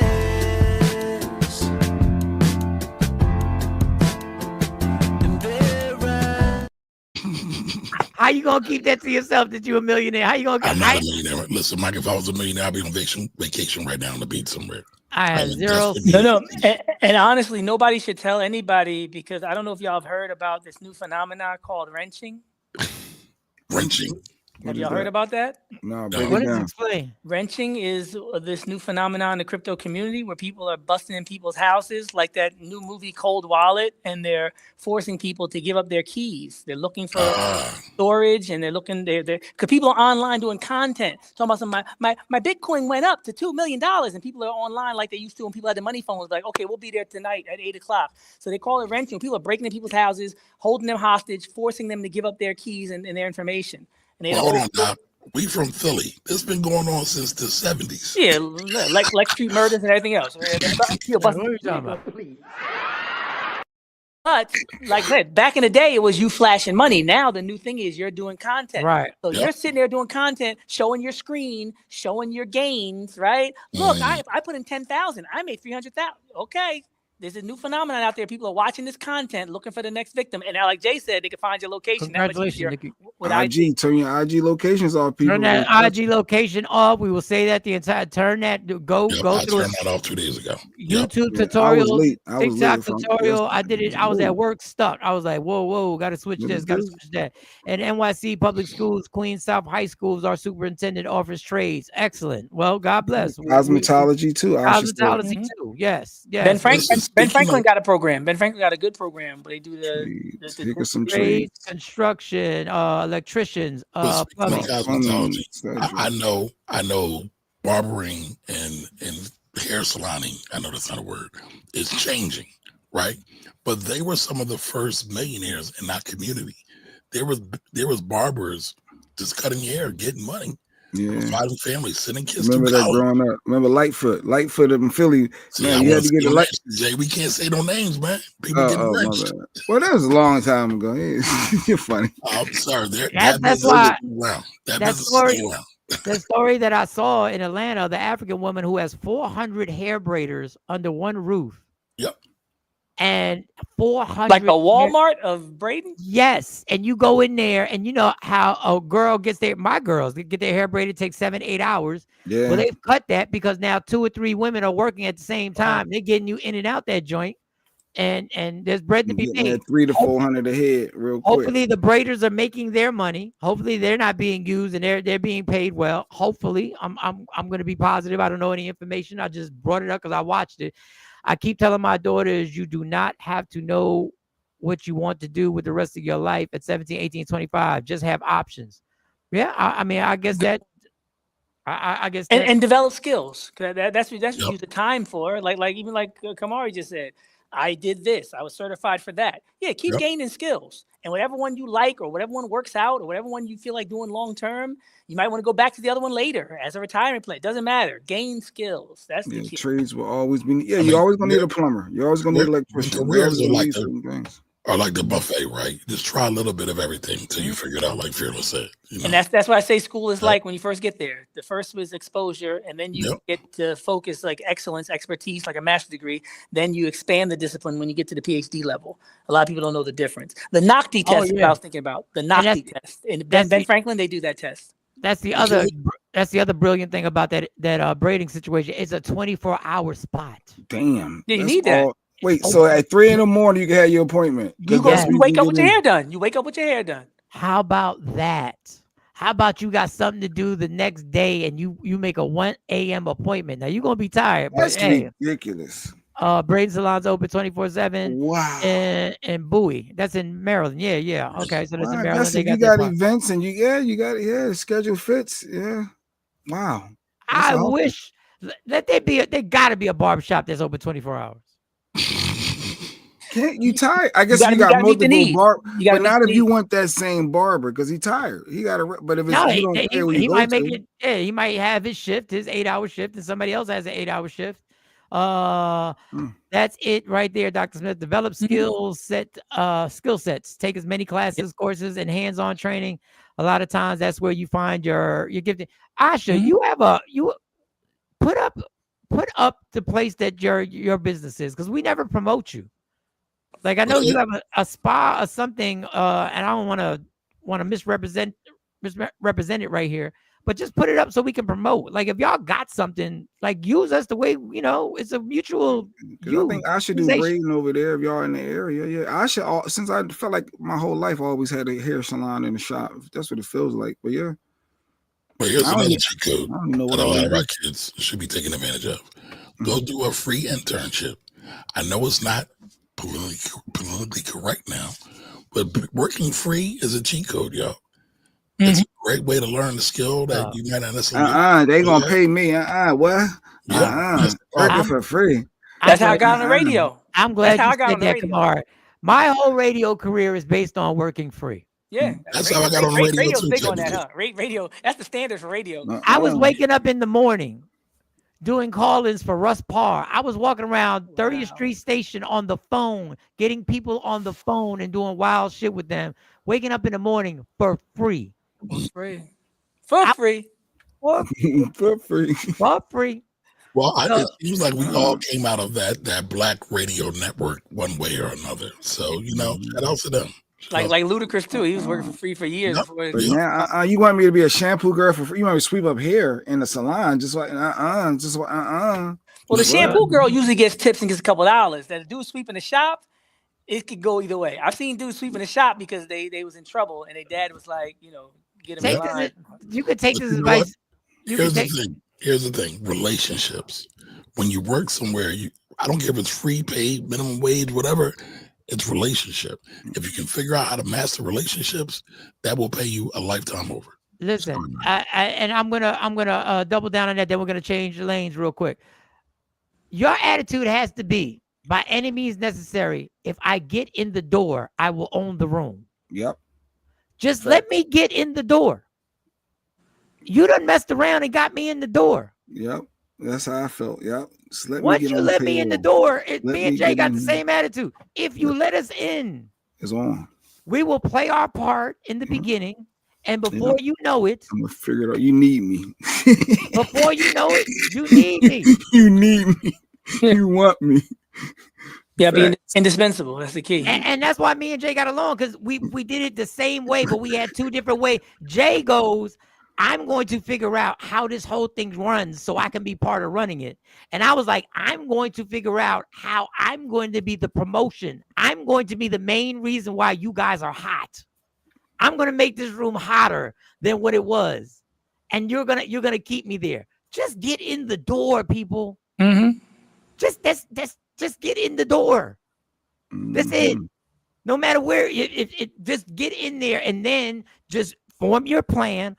Look, check out the landscape, check out what is the competition, check out what's needed, check out how it works, figure the blueprint out, and then go, okay, this is where I fit in. And now I'm going to get there. Boom. You got it. Fearless was free. He was free on the show. He wasn't. Big James brought him in for me. And consistency is everything. Consistency is everything. When I say this as a co-host, and it's different for the Breakfast Club, so don't look at the Breakfast Club. The greatest co-host, this is what a great co-host is. People don't notice how much they notice you until you ain't there. I repeat, people don't notice how much they notice you. Then all of a sudden, you got your spot. You got your spot. So anyway, we'll go on to this one. Asha's shop was in Cheltenham, Elkins Park. She was I own 3 day spas in Salon 1 in Cheltenham, Elkins Park, and what is that? Francisville. That's near the Art Museum section in Philly. Retired in 2019 from behind the chair. Now incubating entrepreneurs in my space, doing consultations now. You're not working no more in the field? Wait. She said she's retired in 2019. Wow, I thought she was behind the chair. She said from behind the chair. Yeah, she's not doing it. She's not hands on. She ain't taking appointments no more. Like, you gotta be a special client. If I about to say, there's always a special client. Like, come on, don't Beyonce coming in town and she needs some. What's going? All right, I guess. Like if I needed my hair done, boo, I could get it right. You come out of retirement to twist me up a little bit, right? Go ahead. I love it. What did Warren Buffett say? What did the comment before that? Warren Buffett said this year, the annual Berkshire Hathaway meeting, do more than your share. Oh, okay. They said, Doc, you better not talk about women today. Oh no, she said, oh, that's so dope. I thought Katie was coming. We need to connect, Asha. I have a salon suite here in the northeast suburb of Atlanta, preparing to open my second location. We can connect. Look at this. That's dope. I'm sure they can help each other some way. Advice, like black women helping each other out. That's what I'm talking about. Listen, everybody from Philly moving to Atlanta anyway, so she might be some business. Did y'all all know K-Day was based out of Atlanta? I didn't. I for some reason I thought Katie was New York. I don't know why. I thought she was Philly. Yeah, no, I thought she was New York. I have no idea. So she's in Atlanta. Congratulations on your success. Go do your thing. That's dope. All right, it's supposed to be mindless distractions, but this is really ain't a mindless distraction. I just want to get your opinion on. Let me see if I can find this, because when I saw it at first, when you see the actual, the whole, when you see the title, you're like, okay, I know how I'm going to feel about this. I get it. And then when you hear the story, you say, I don't know how I feel about this now. Now I really don't know how I feel about this. So I'm going to play this, and then I'm going to go to each square. Y'all get the comments going. It's not even a lie detected. It's an opinion. And you have 3 kids with her. And then you find out that one of the kids is not yours. That means that your wife cheated on you. Crazy. How about if you found out that 2 of the kids that you thought were yours are not? Your blood is probably boiling at this point. Well, guess what? In Deshaun Flood's case, this man found out that all 3 of the kids were not his. And to make things even worse, not only was this woman cheating on this man, she was cheating on him with his relatives. So the kids belong to his relatives. After getting this information, Deshaun decides to go down to his wife's job and confront her about it. She sees him coming and runs inside of one of her co-workers' car. That didn't stop Deshaun from shooting her multiple times. And when she tried to run while shot, Deshaun chased her down and pistol whipped her. After hearing the gunshot, some of the co-workers called the cops. The cops came, arrested Deshaun, and the wife made it to the hospital where she survived. There are some people on the internet that are saying it's a valid crash out because not only was she cheating on him, she was cheating on this man with his relatives. And others are saying that they believe that he took it too far. Imagine being married to your wife. So that's the story. And I just want to be very careful, and then I'm going to go to all the boxes. I just want to say this. Shooting somebody and pistol whipping somebody is punishable. It's a horrible thing. Trying to kill somebody with a gun is a horrible thing. I repeat, pistol whipping them is a horrible thing. Whatever happens in the court system should happen. I also want to say that woman is a horrible person. Like a horrendous. Can be true at the same time. You're a horrendous person. Now, I went and followed up. Unless the newscast was fake, was a fake bit, which is possible, there was a newscast report. I just don't have. We're going to take it for face value. So I just want to tell you, there's a newscaster that actually reported this story. We trust journalism, right? Yeah. I don't even know the question to ask. I just want to make a statement and repeat what Fearless said maybe last week or a few weeks ago when he said, stop playing with people in their face, yo. Mm-hmm. Stop playing with people. All right, Queen Born. She said, I don't know. I might be on his side. So, Kamari. Oh, why you start with me first? Because I know you didn't want to. I'm trying to think of the question. Don't dance, Kamari. Don't dance either. How do you feel about his actions? How would you go forth with his actions? Be honest. Think they should be punished? Do you think prison time? Do you think, or do you just understand this? What do they call it when they crime of passion? Crime of passion, temporary insanity. How do you feel, Kamar? I want to know why he didn't start with the relative first. Well, damn. Don't he got to figure out who was who first? He got a DNA, so he just know he ain't it. But I guess he knows. If he knows the relatives, you gotta know. You gotta know.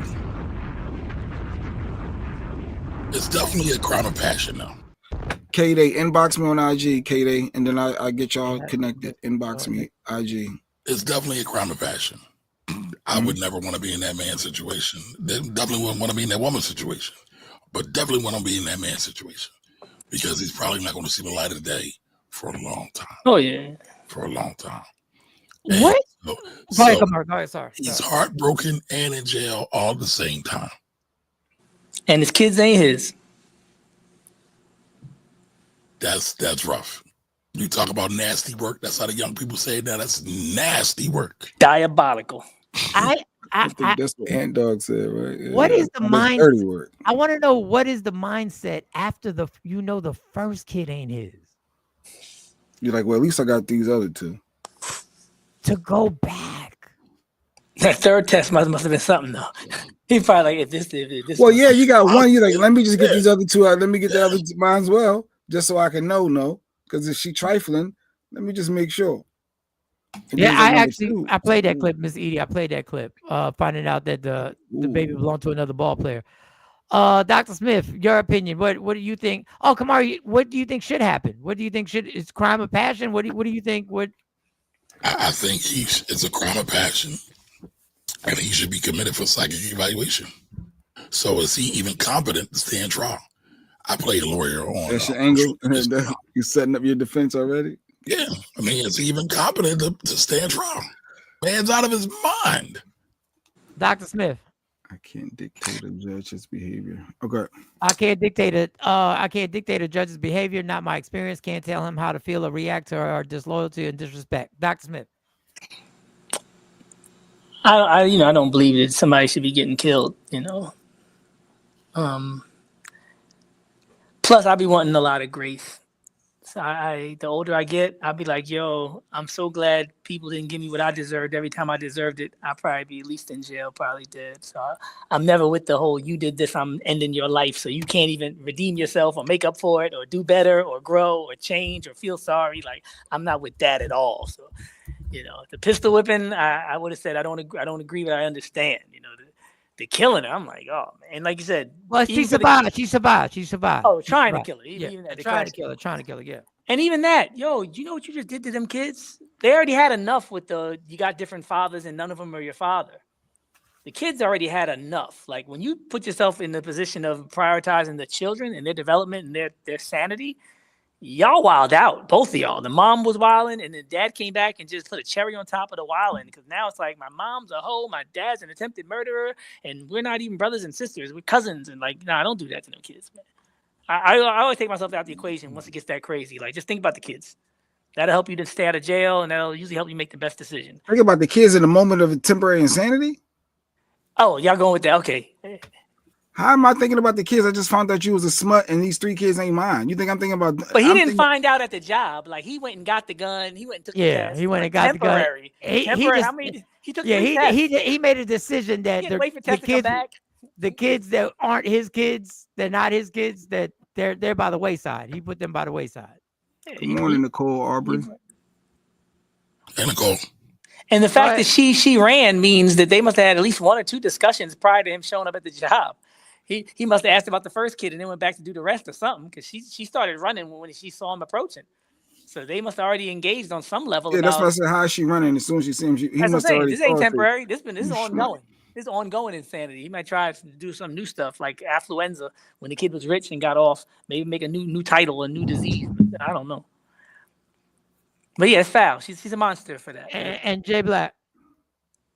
Well, no, mine is simple. Yeah, no, he's justified. Whoa, justified. No, meaning in the court of public opinion, the temporary insanity. I can see how something that traumatic can affect someone to snap. Like, I'm sure there's some studies and stuff around, like, to find out your 3 kids, everything that you knew to be true your entire last 20 years of your life. Not 1, not 2, but 3. Three children. I could not judge that man for his actions, because we don't know. We all think, well, what we do. People always say, well, it was me. I would do. We don't know until you're in that. You find out your twins and Monty ain't yours. Do your whole life of raising them. You're stunned. Who knows what Mike is going to do? I ain't gonna do that. You don't know. And you don't know what she, and then you know it's your family members. You know it's DJ. I'm cutting them all off. Mike said something really good. Is this the dad or whatever? No, don't throw me. Wait, no, you know, I'm saying, like, it's your. No, but Mike said something really dope. I think like 2 weeks ago when we were talking about something, and I remember Mike said, "I'm not risking my freedom for anybody." Nobody. Now, I know he means, like, if he has to, he'll defend his family. But I remember when he said that, I was thinking, you know what? At this age, I'm on the same type time. I'm not getting locked up. And my pastor just said one to compliment it very well just last week. He said, the reward for disrespect is distance. When I heard that, I was like, that's what that spin move. Y'all acting like this? You can't distance. You can't distance your kids. That's all they known you to be. And he's probably on child support, so he probably will be able to get distance. Yeah, I'll visit them, but I'm saying, as far as my wife and the family, the trifling family members and my trifling wife, distance. Drop them off. I'll pick them up, send them to the car. But I have nothing to do with the family, nothing to do with the ex-wife. But every time you see them, you know they're not yours. You know you was fed a lie. This, like, it's not that simple. But I go to therapy. I go to therapy twice a week. When people, when we say that things is not that simple, let me say this so it doesn't sound ridiculous. It is that simple. It's just hard to do, but it is that simple. The simple thing is, this is what it is. I have to make it. I have to make a decision whether I'm going to keep this relationship with these 3 girls, and I'm not risking my freedom for anybody. Yeah, no, that's real. I'm not going to jail. I'm not going to jail. I'm not going to and the intern thing is, this is you that did this. You did this. What I'm not going to do is punish myself for what you did. I'm going to talk to. We all have a level of getting snapped. We all got something. See, that's where see that's where we have made it. We have given people do snap. I want to make sure I said people do snap. And you just don't care about nothing. At that point, I don't give a whatever. I don't care what happens. We've made it too much. We've made it too much of an option to snap. There are people who snap because it really mentally something clicked. But there are other thousands of people who have now used snap because they know it's an they was hurt. They was just really hurt. And I know it's not an option to snap. In my mind, I know I can't leave my parents by themselves. In my mind, I know I can't go to prison. In my mind, I've already trained myself for the worst, that there is no, we're going to snap. Now, if I find out, there will be a mental snap if somebody does something to my daughters. But once again, in my mind, I go, if I do something, I'm leaving them by themselves. So I've opened a bunch of other options in my mind too. A lot of us have been given this option. If this were to happen, we've already trained ourselves. If this were to happen, I get the right to snap. And programming, they call that advanced statements. Advanced statements. And what I've tried to do for the last 2 or 3 years is reverse it and say, no, we are trying to do the opposite of this. I'm not saying it couldn't happen because I never thought I'd have a mental breakdown and be in a hospital. So I never thought that would happen. But now what I've done is train, and we have put this out there so much, and that was perfect what you said, Kamari. We put it out there so much that people say, if I found out them 3 kids wasn't mine, I'd snap. There's levels to it. There's levels. There's one thing to be cheated on. It's another thing to have kids that wasn't yours, and then have 3 of them, and you've been that's a lot. I couldn't imagine. I'm not trying to justify snapping, Mr. Clark, but I'm saying that as human beings, we can't take the emotional aspect out of it. We have to be real. I want to say something unpopular. Well, first, I will say I like that advanced statement, all that y'all was saying, because yesterday I was saying words matter, and I agree with that. So y'all know I'm on that type of time.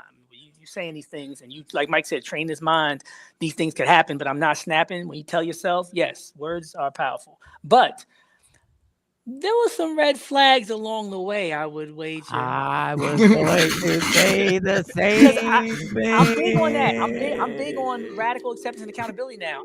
I be getting mad at my situation sometimes, and I'll be like, bro, what did you do? So we blaming the victim now? I was going to wait. That's what they get me for. That's what I was going to wait. So y'all victim blaming? I'll be like, he should have saw the signs. Sha'Carri Richardson. Yo, bro, I think I chased my wife for at least two years. I pursued it for like 2 years. So sometimes I look in the mirror and be like, bro, it's all you. Now, other people are doing things after. There's other issues. Other people did at fault. I be looking at myself sometimes and be like, bro, you made some choices in your life. And people say, if you really want to take power over a situation, you really want to have control, figure out what you did, because that's what you can change. That's the only thing you can change. The only thing I can change. His cousin was staying over that house too much. Or his pop. Yeah, something was going on. Acting like they want to hang out with him. Yo, what's up? You playing some ball this weekend? Like, come on. Something was going on. Before they got married. Yep. And hold us before they got married, though. Since we're talking about another guy, I feel we do have. I feel I'm going to take the privilege card. Since we're talking about another dude, I have a funny feeling that this relationship was based on you cheating too. Wow. He might have a kid out there. Where'd that come from? He might have a kid out there. I believe if a woman has that much time to have kids with 3 other people, where were you? Not doing he was working. He was working, Mike. Black men no, stop. He was working late. He was working. If you have time to, your woman literally has to have time. She ain't get pregnant one time. They ain't all just have sex one time. I mean, you act like it takes a long time. Mike, She got to move on to different partners. She got to establish rapport. Let's be clear. In order to get a girl pregnant, you got to have sex with her at the right time in order for her to get pregnant. That means you've been shooting that club up on a Tuesday, Wednesday, Thursday, Friday, and Saturday. Going up. Mike, you got a set schedule. They know every Monday morning you're on the 94 to 7 the block with Jonesy in the AM. Mike is in New York every like the Monday mailman, morning. you know the schedule. Every Monday, I know where Mike Sean's at. So stop. So it ain't no he missing. Do you know what she had? Wait. Do you know what she had to do to get the third kid? She had to find somebody to watch the other two kids in order for her to cheat. It could have been the same. Why they was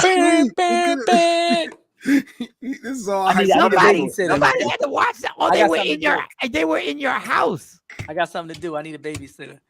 Mom, can you watch this? Let's add some facts to this, right? So I'm fascinated by this. The man's on $1 million cash bond, and if he gets released, he's ordered to wear a steel cuff GPS tethered and have no contact with the victims. So that's crazy. No, that sounds fair to me. No, but it's still a lot of money. I'm talking about the amount of money. I don't think it's crazy. Okay. I'm saying the amount of money is crazy. No, I don't think it's weird or out of the norm for that to happen. But I believe there was this was a relationship based on what's the proper word for infidelity? Vacancy. Put no smut on that man's name. Abandonment of relationship. He abandoned the relationship, Mike. You assume it. Mike got his whole theory. Mike did come up with his whole conspiracy there.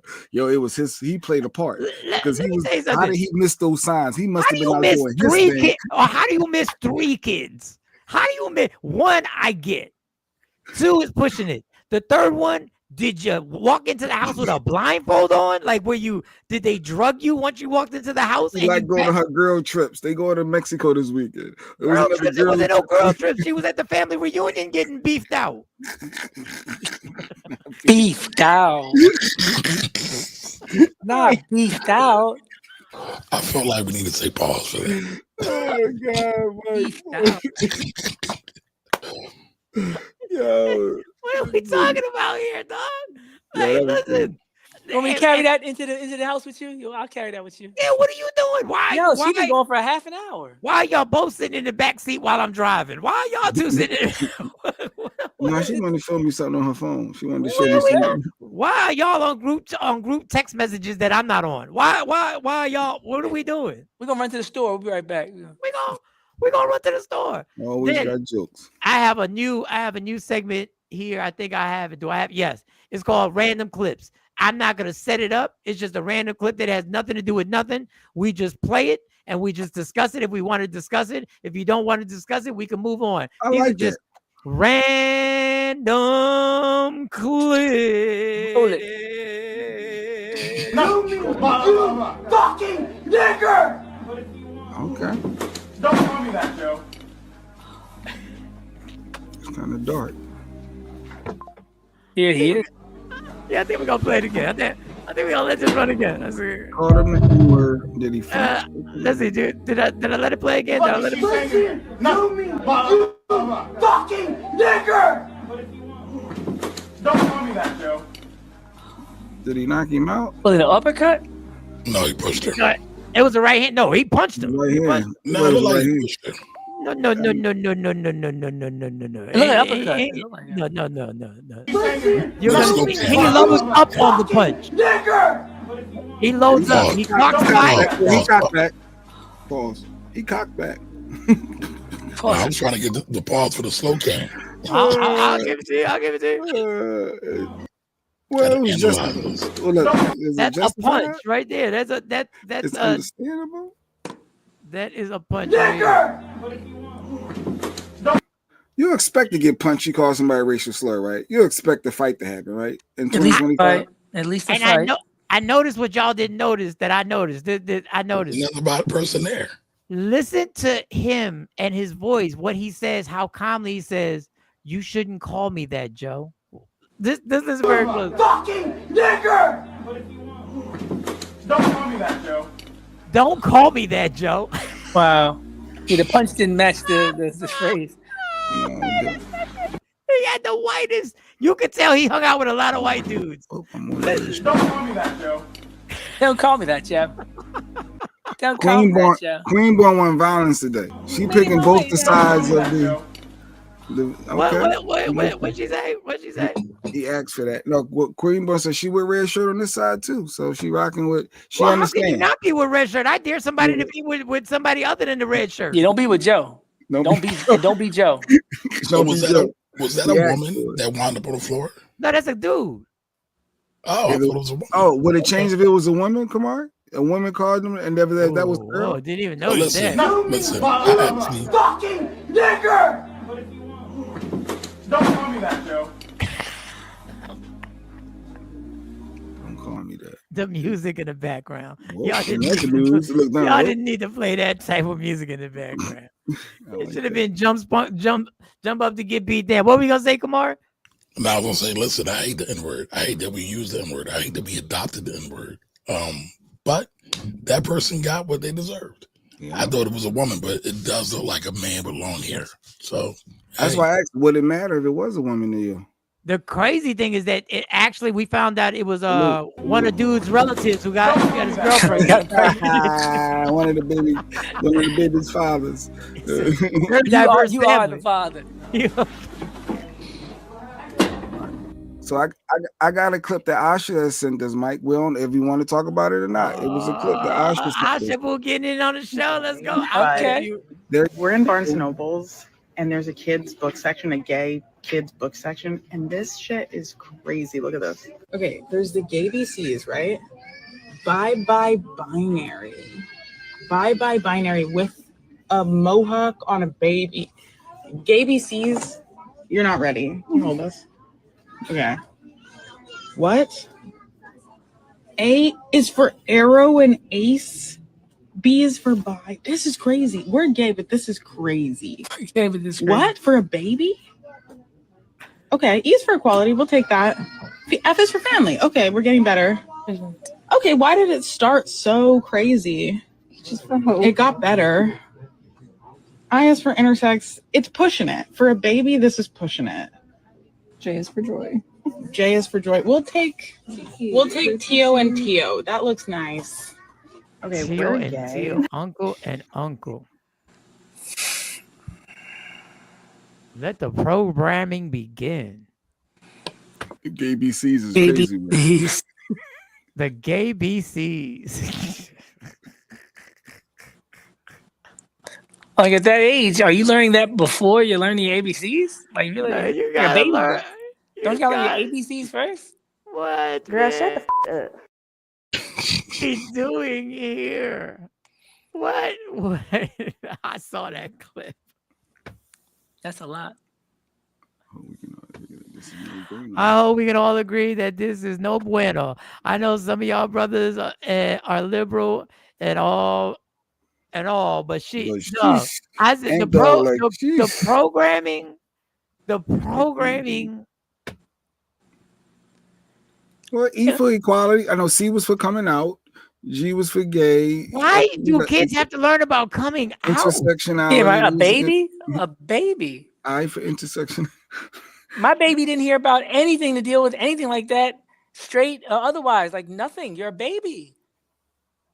What are we talking? Like you said, what are you talking about? Ice cream cones and stars and good night moon or whatever else. And you go and you learn something else. You learn your sounds and your words. You don't learn about sex as a baby. Don't be Joe. Yeah, don't be Joe. Yeah, don't be Joe. Put Joe in some rice. Put Joe in some rice. Don't be Joe. Don't be out here acting all Joe and get knocked out. So that means y'all just closed-minded to the world in 2025. If y'all not embracing, I don't need to teach my kid that early in the game like that. Yeah, not even. But how early? It's like a 2-year-old book. You got to the ABCs. They gotta find out about the gate. So I know that was sexualizing children. Of course it is. I mean, sex and your identity is two different things, though. That's what Lady Q always say. The sex is different. That's not. I thought the B was for bi. That part's sex. But we're in Barnes and Nobles, and there's a kids book section, a gay kids book section, and this shit is crazy. Look at this. Okay, there's the gay BCs, right? Pride is love. Bye bye binary. Bye Bye Binary with a mohawk on a baby. Gay BCs. You're not ready. Hold us. Okay. What? A is for arrow and ace. B is for bi. This is crazy. We're gay, but this is crazy. For coming out. What? For a baby? D is for drag. So you're teaching them. Okay, E is for equality. We'll take that. F is for family. Okay, we're getting better. Okay, why did it start so crazy? It got better. I is for intersex. It's pushing it. For a baby, this is pushing it. J is for joy. Embrace. J is for joy. We'll take Tio and Tio. That looks nice. Okay. I need some pondering music. I need pondering music. Okay. B is for bi. BYE.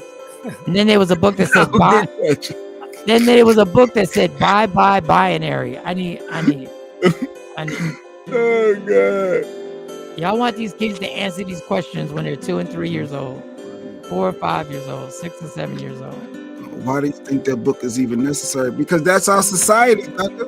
This is our reality. We can't ignore it, act like gay people don't exist. LGBTQ plus, they have a voice too. That's why. Oh my God. Programming. If you don't want to read it, so your baby don't buy it. Lady Q said, simply put, if you don't want to read it, don't buy it. She said, moving on, please. Oh my God. Even the gay couple is saying it's out of pocket, shaking my damn head. Oh my God. Did y'all see Joy Reid? Talking about dildos. I didn't see it. We didn't see it. And dildos. Just me even saying that. Respond to and I absolutely would not buy this for my G baby, but I'm not going to demand it not be sold. See, lady, you gotta look at that perspective. Because you want to allow the programming. You want the programming. We're not even buying books about heterosexual relationships. We're not even doing the heterosexual ABCs. Well, they want the gay BCs, and you're like, it should be sold. Okay, go ahead. Can we get a Black History ABCs? Because they do have versions of that. They just don't sell it in the store. Maybe before I learned to be gay, can I learn about being black? No. We want to jump on that. We want to jump on that first. Let's find out. So B for black, no B for binary. How do you even know if your kid needs to know about this? Yeah, B needs to be for black.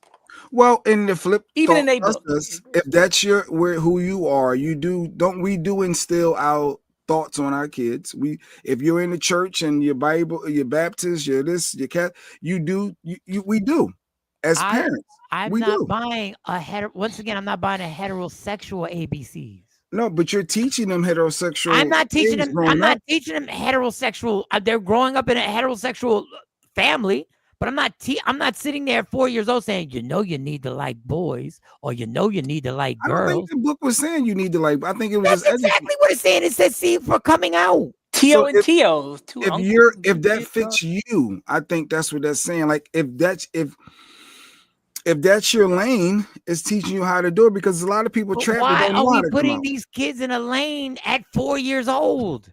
I think it's just teaching them a broader scope is what they're trying to. I'm just going with the other perspective, because it's not saying that your kid is going to be gay if they read the book. I don't think that's what they're saying. I think that if that's what you're into, you want them to know your whole person as you.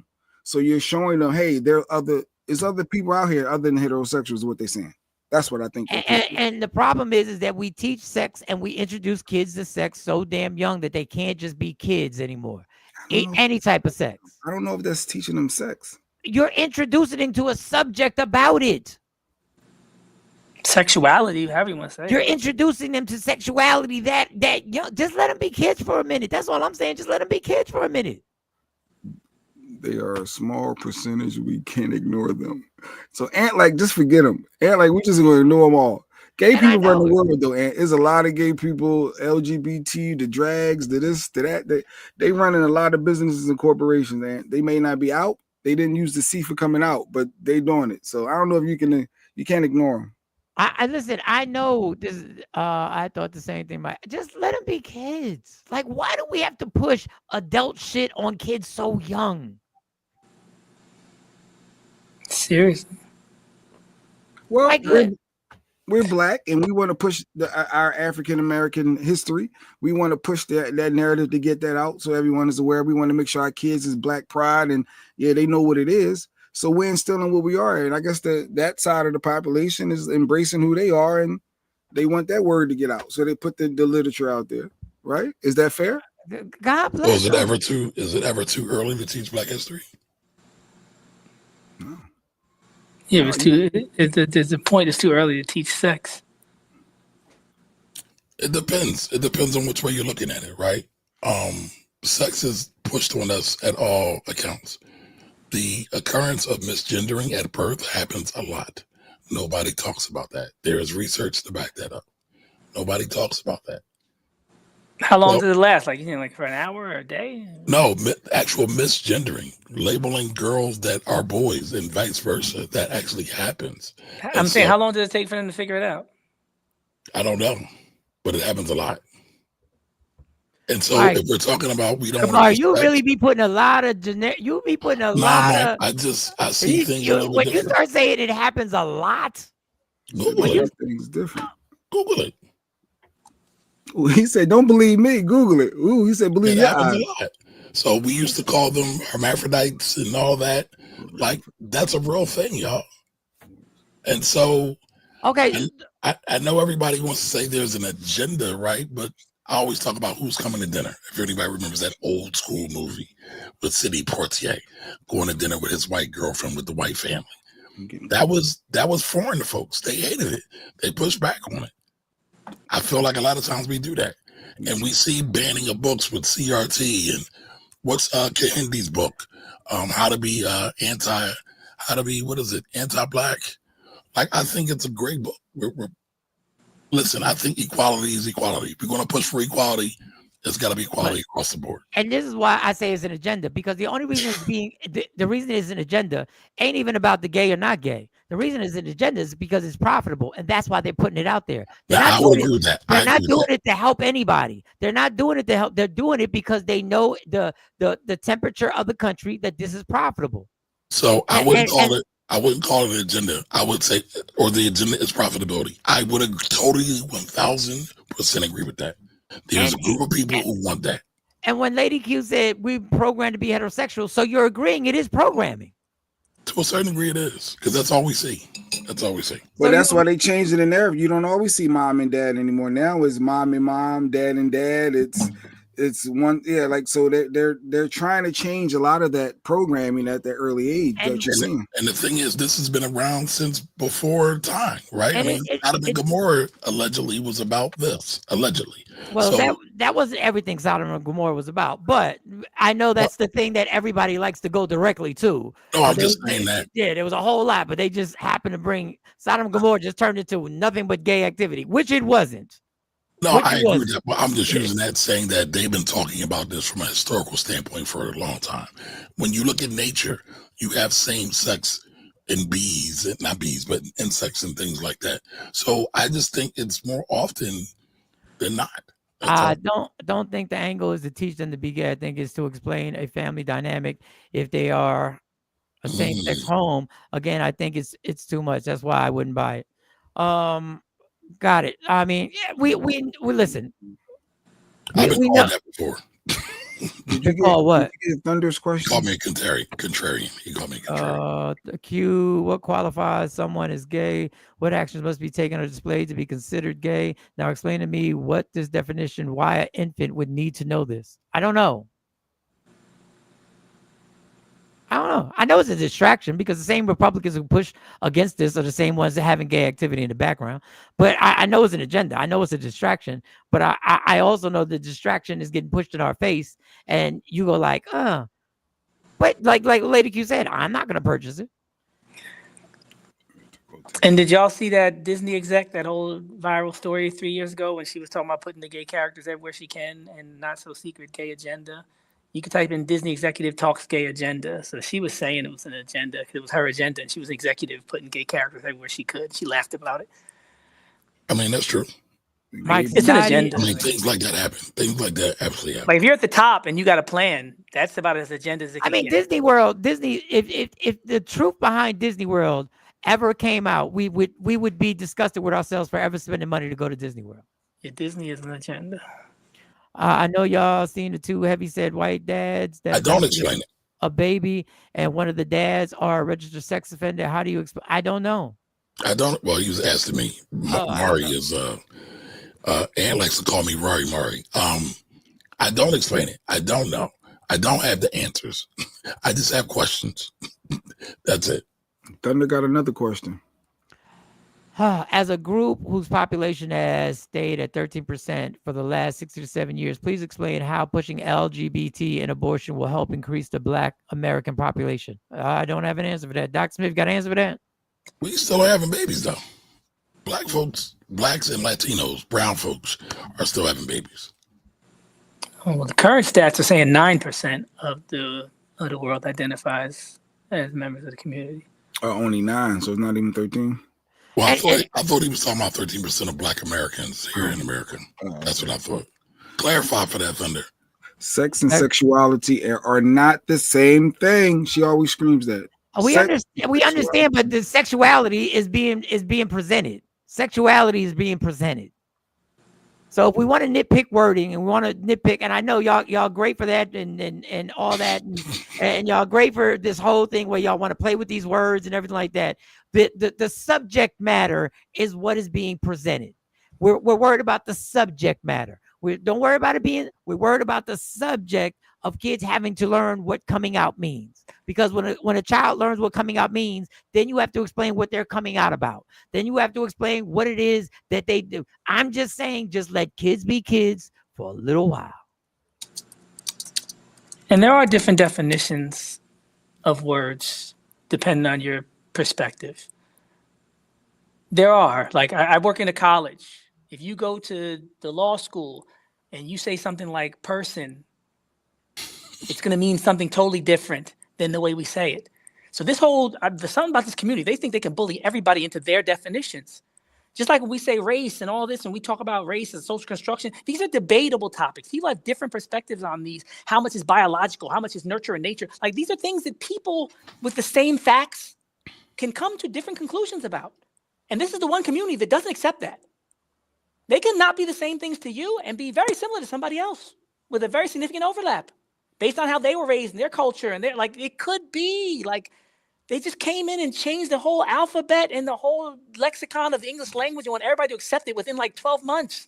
No, if I for 60 years I was saying something because it meant something and I lived the experience and it was in the books that I read and learned from, then slow down. Everybody's like, my pronouns. I'm like, yo. Just like Dave Chappelle said, it was easier for Kris Jenner to change genders than it was for Cassius Clay to change his name. There's no equivalent to no black gay stuff at all. I mean, pronouns are weird to me. I have a hard time with pronouns. And they change. Even that in the community, they change. They add letters to the community. I'm gonna say what I say all the time, and everybody can get mad. No, Thunder, that's not what he's saying. I have no problem if you identify as something. Fine. Just please don't have a problem if I don't identify you as what you identify yourself with, because I know for a fact you're not. That's crazy. That's disrespectful to tell somebody not to accept me. As Dave Chappelle, he said, I don't have to participate in your delusion. I don't have to participate with what you believe.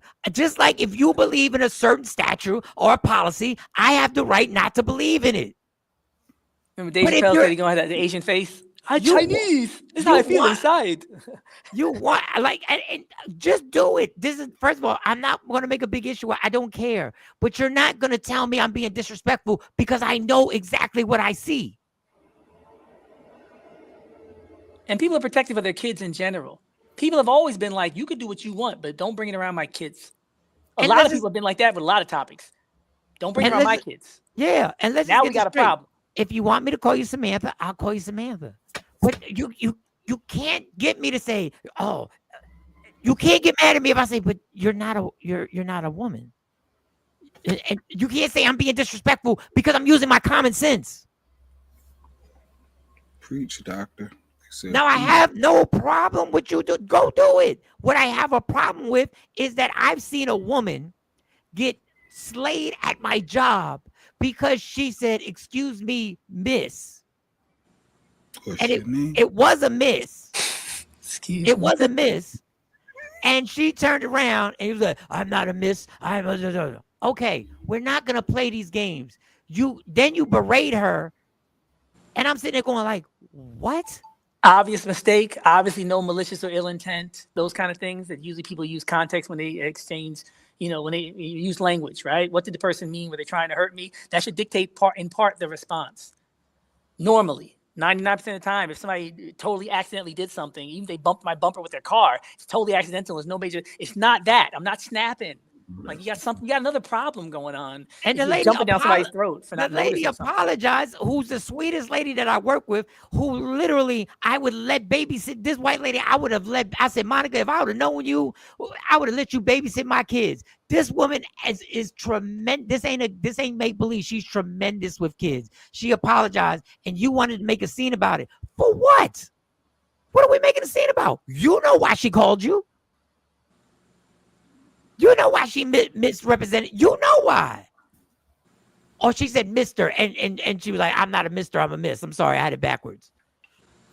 I definitely think some go over the top when they are misgendered. I heard someone share this story and I felt bad for them. Imagine you're being misgendered and you always have to correct someone. And this person said they was in a supermarket and the person said, thank you, sir. But she was a girl and she just didn't have the energy to keep fighting and tell everyone, no, I'm not a sir. I'm a woman.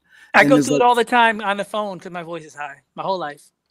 I don't. I've never yelled at anybody. I've never yelled at anybody. The person was sharing that story. You felt bad as they were sharing it. Like they was like, "This is who I am," and people don't see me for like. And they were told just. People, I'm a man, and like, dude came back and was like, "Yes, ma'am." I'm like, yes, I've done the same thing. My whole life, I've done the same thing on the phone. I've been called black.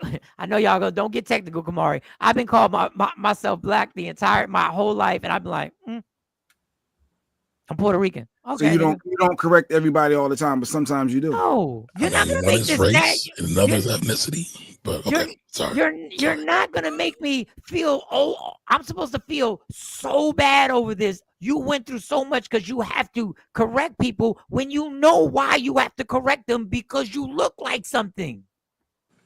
I just think black people got too many problems that they facing. Because every time I get in these conversations, I get exhausted. I'm always like, "Yo, we're getting killed."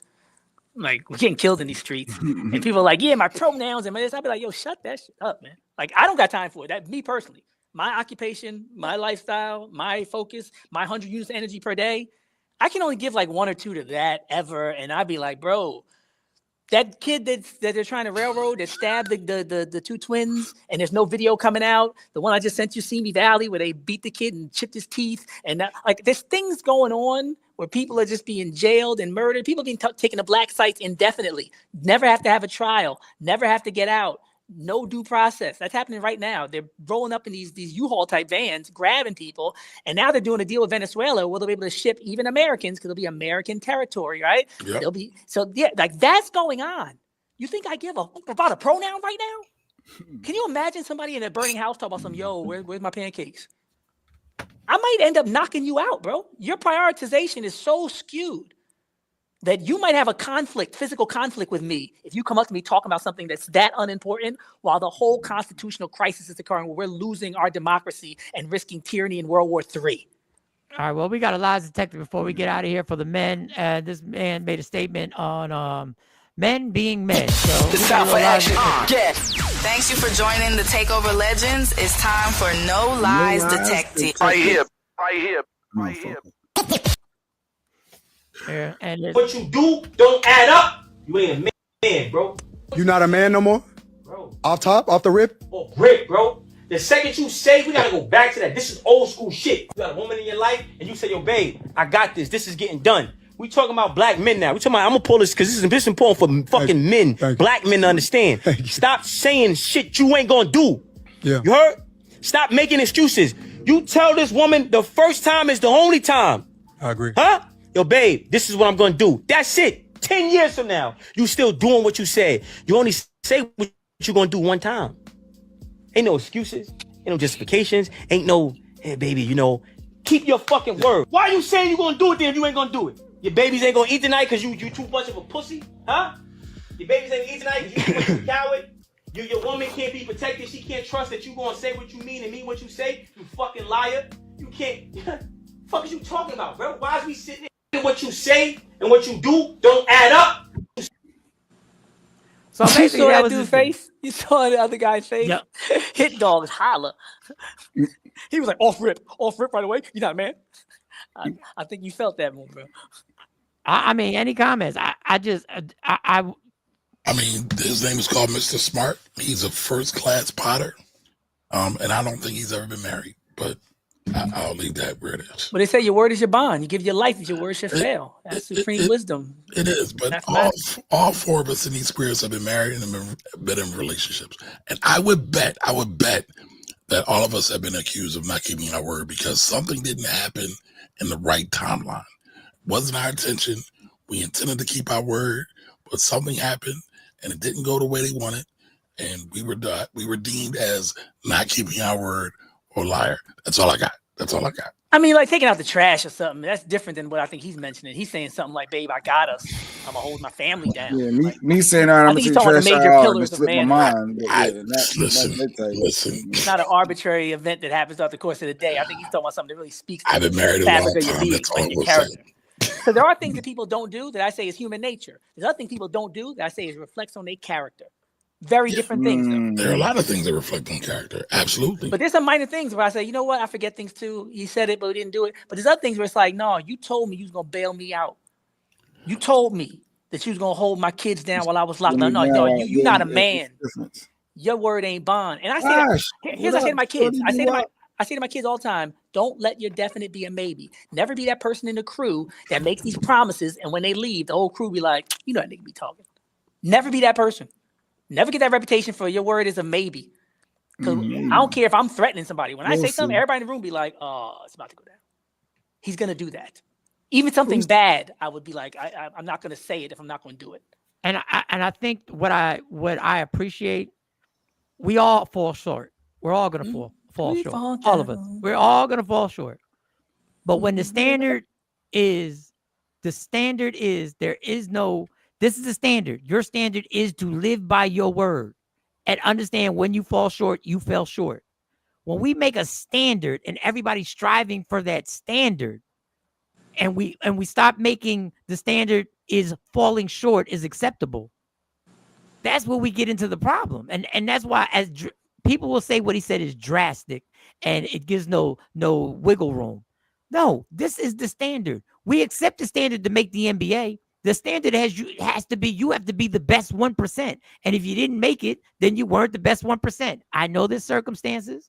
That happen to the side. But in order to be that has to be the standard. And we have to admit, I fell short. I didn't. He went further than saying if you do fall short, you have female genitalia. Well, that's why I said first class body. Your word is your bond. Yeah, Tosh. Yeah. To me, I think of it in terms of like just being a father too. Like when I say, I'm gonna be there to pick you up. Every time. My kids know if I'm not there and I didn't call 15 to 10 minutes before I was supposed to arrive, they know something's wrong. They know I'm gonna call you and say I got in a car accident. Like something happened. Because you have a history of coming through with your word. You see me. I'll be doing the show an hour and a half before I gotta pick my son up around the corner. I drive up at 6:30 to pick him up at 9 o'clock. I'm not playing no games. I don't want him to ever be raised thinking, oh, my 8 o'clock is 8:15. And then my 8 o'clock is 7:45 for life. I was talking to my son yesterday in the car. I said, what do I talk to you about, son? I only talked to you about a couple of things. He said, discipline, good health, God, and education. That's what he said. I said, that's good. You kind of hit the top 4 on the head. You gotta put some fun in there. You gotta put some fun in there too, though, Doc. We gotta put some fun in there. Doc, do you have fun? Do you teach fun with your kids? But that's the whole point. I figure out a way. He could have added Black history, but I find a way. I find a way to make that stuff fun. Hence all the rapping and joking. But my daughter, we be playing Monopoly, and she'd be like, "I know, Dad, it's a life lesson." Because she knows we don't play these games and have fun. Oh my God! He teaches it in is a message in everything. Okay. Message in every bar. Doc just triggered me. He just triggered me. My daughter says the same exact thing to me. She's like, "Oh God, here comes Baba with another life lesson." Because it's never just a game. Because life is a game. Sometimes I preface when I'm with the twins, and well, you've heard Monty say there are things that I've repeated that I forgot I repeated that she. But repeated. they know, right? But they know. So at this moment, and I will say this, I fell short in a lot of areas of parenting. I'm going to tell you what you think they're not listening to, they're listening to. And you can repeat, if you think that is golden, repeat it. If in your heart you think what you're saying is golden to your kids, repeat it. Let it be the joke at the dinner table. Oh, here he go. He going repeat it, because when they're 24, it will be in their head. And when your kids know, no matter what, I don't care what situation you are in, always call me. There is no, you don't have to be ashamed of what situation you're in. You don't have to be fearful of, just, I'm here. That I hold my kids down. The biggest argument I had, one of the biggest in my top 5 arguments I had, is parents who kick their kids out when they got pregnant. Oh, you want to kick them out? You want to kick them out now? Oh, you want to kick them out when it's tough? Oh, you want to kick? Oh, I get it. I get it. But I think a standard has to be set. And once again, falling short is falling short. Everybody do it. Tasha, her sons always, her mom, they always late. They expect them to be late. Sure they do. No, I got a bunch of family members and friends the same way. If they say 8 o'clock, I'm expecting them at 8:20. And that's why I tell my kids, don't let your definite be no maybe. You got to be able at some point to look people in the eyes and be like, you could trust me. I'll be there. Yep. Not just the casual, I might show up. Everybody don't Will see. You hit him with the will see. I'm talking about those situations where I look you in your eyes when you got tears in them, and I tell you, I got you. Don't worry about it. And they'll be like, and people have called me and said, I knew you were going to pick up. Some people just look at their phone and let it beep and don't even find out if it's an emergency first. I say, yeah, I always find out if it's an emergency first. Then I'll tell you I'm busy. But some people, he's like, everybody ain't like that. Let me get this question. Q said, is it possible that because there is no man in the home, also that manhood and masculinity is considered toxic, is a reason why the classic man like our grandfathers and Nate no longer exists? Oh, yeah, they all toxic. All them old school players. So yeah, let me give Thunder's from my community. So Nate is like a god to some of our brothers over there who love Nate. And Nate, for everybody, is Nate from Set It Off, where he said, when he gave Stoney some money, they love Nate. Don't judge me. Exactly, right? Dr. Aaron, I was taught early, is on time, is late. Wait, not Nate that was on Jada Pinkett. Yes. They like him? Love him. Okay. We got a whole Nate gang in our community. They like Cuddy too from Dead Prez? I'm sure you know what? Thank you, Doc. I'm sure they're going to love Cuddy. He wasn't letting me drop a couple dollars on him. Wait. Nate was in the movie with.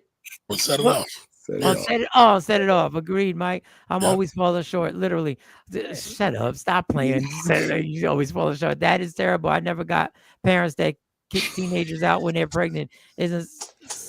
I know about that. I've seen that in my family. Yeah, I've heard them stories. It wasn't my time, but black people used to send pregnant girls down south, and Puerto Ricans were sending them back to Puerto Rico. It was get out the house, go somewhere. Get out the house. You want to act grown? Where now you can be grown. And then when the baby's born, bring that baby back. Bring that baby. I don't see the baby enough. No. All right, y'all, relax. This ain't Freedom Fridays, y'all. That's later on today, y'all. Have a great weekend. All right, y'all. I got to get out of here. We will be back at it on Tuesday. Thank you to Kamari for joining up for an extra day. You're welcome to join as much as you want to. Dr. Aaron Smith, Jay Black, obviously. Lady Q, Woke Up Inspired. Make sure you get that gear. Lady Q, Woke Up Inspired. Get the gear. Shout to Sexy Mo. Shout to C Chung. Shout to Monty. She'll be back next week. And the salons. And all the salons. From Asha, Lady K, Asha Boo, K Day in Atlanta, who I didn't know was in Atlanta. Miss Clark, to all the Takeover Legend community. Prayers, God, that we all have a safe weekend and we all can meet back here on Tuesday. Coco. Well, Coco said Coco just woke up. You know he got his helmet on. He don't know what's going on right now. He woke up like who pregnant? Who pregnant? Who pregnant? He woke up at 9:05. Wait, quick on the show. Turn on the Takeover Legend. What's going on? Take his helmet off. What I missed? Have a good weekend, LaShawn. Have a good weekend, everybody. All right. Come back next week, shorty. You need Wi-Fi in that helmet. We miss you. Let me go who I am. How do you want me to be? I can never be that. Understand there's only one thing in life is guaranteed. It will end. So enjoy every minute, every second. You fight for everything in your life. Fight for your happiness. Never let anyone, any circumstance take it from you. God got me. God got you. God got us. We are gone. Gone in. Damn. Michael, Sean, and the Takeover Legends, where the truth hurts, but also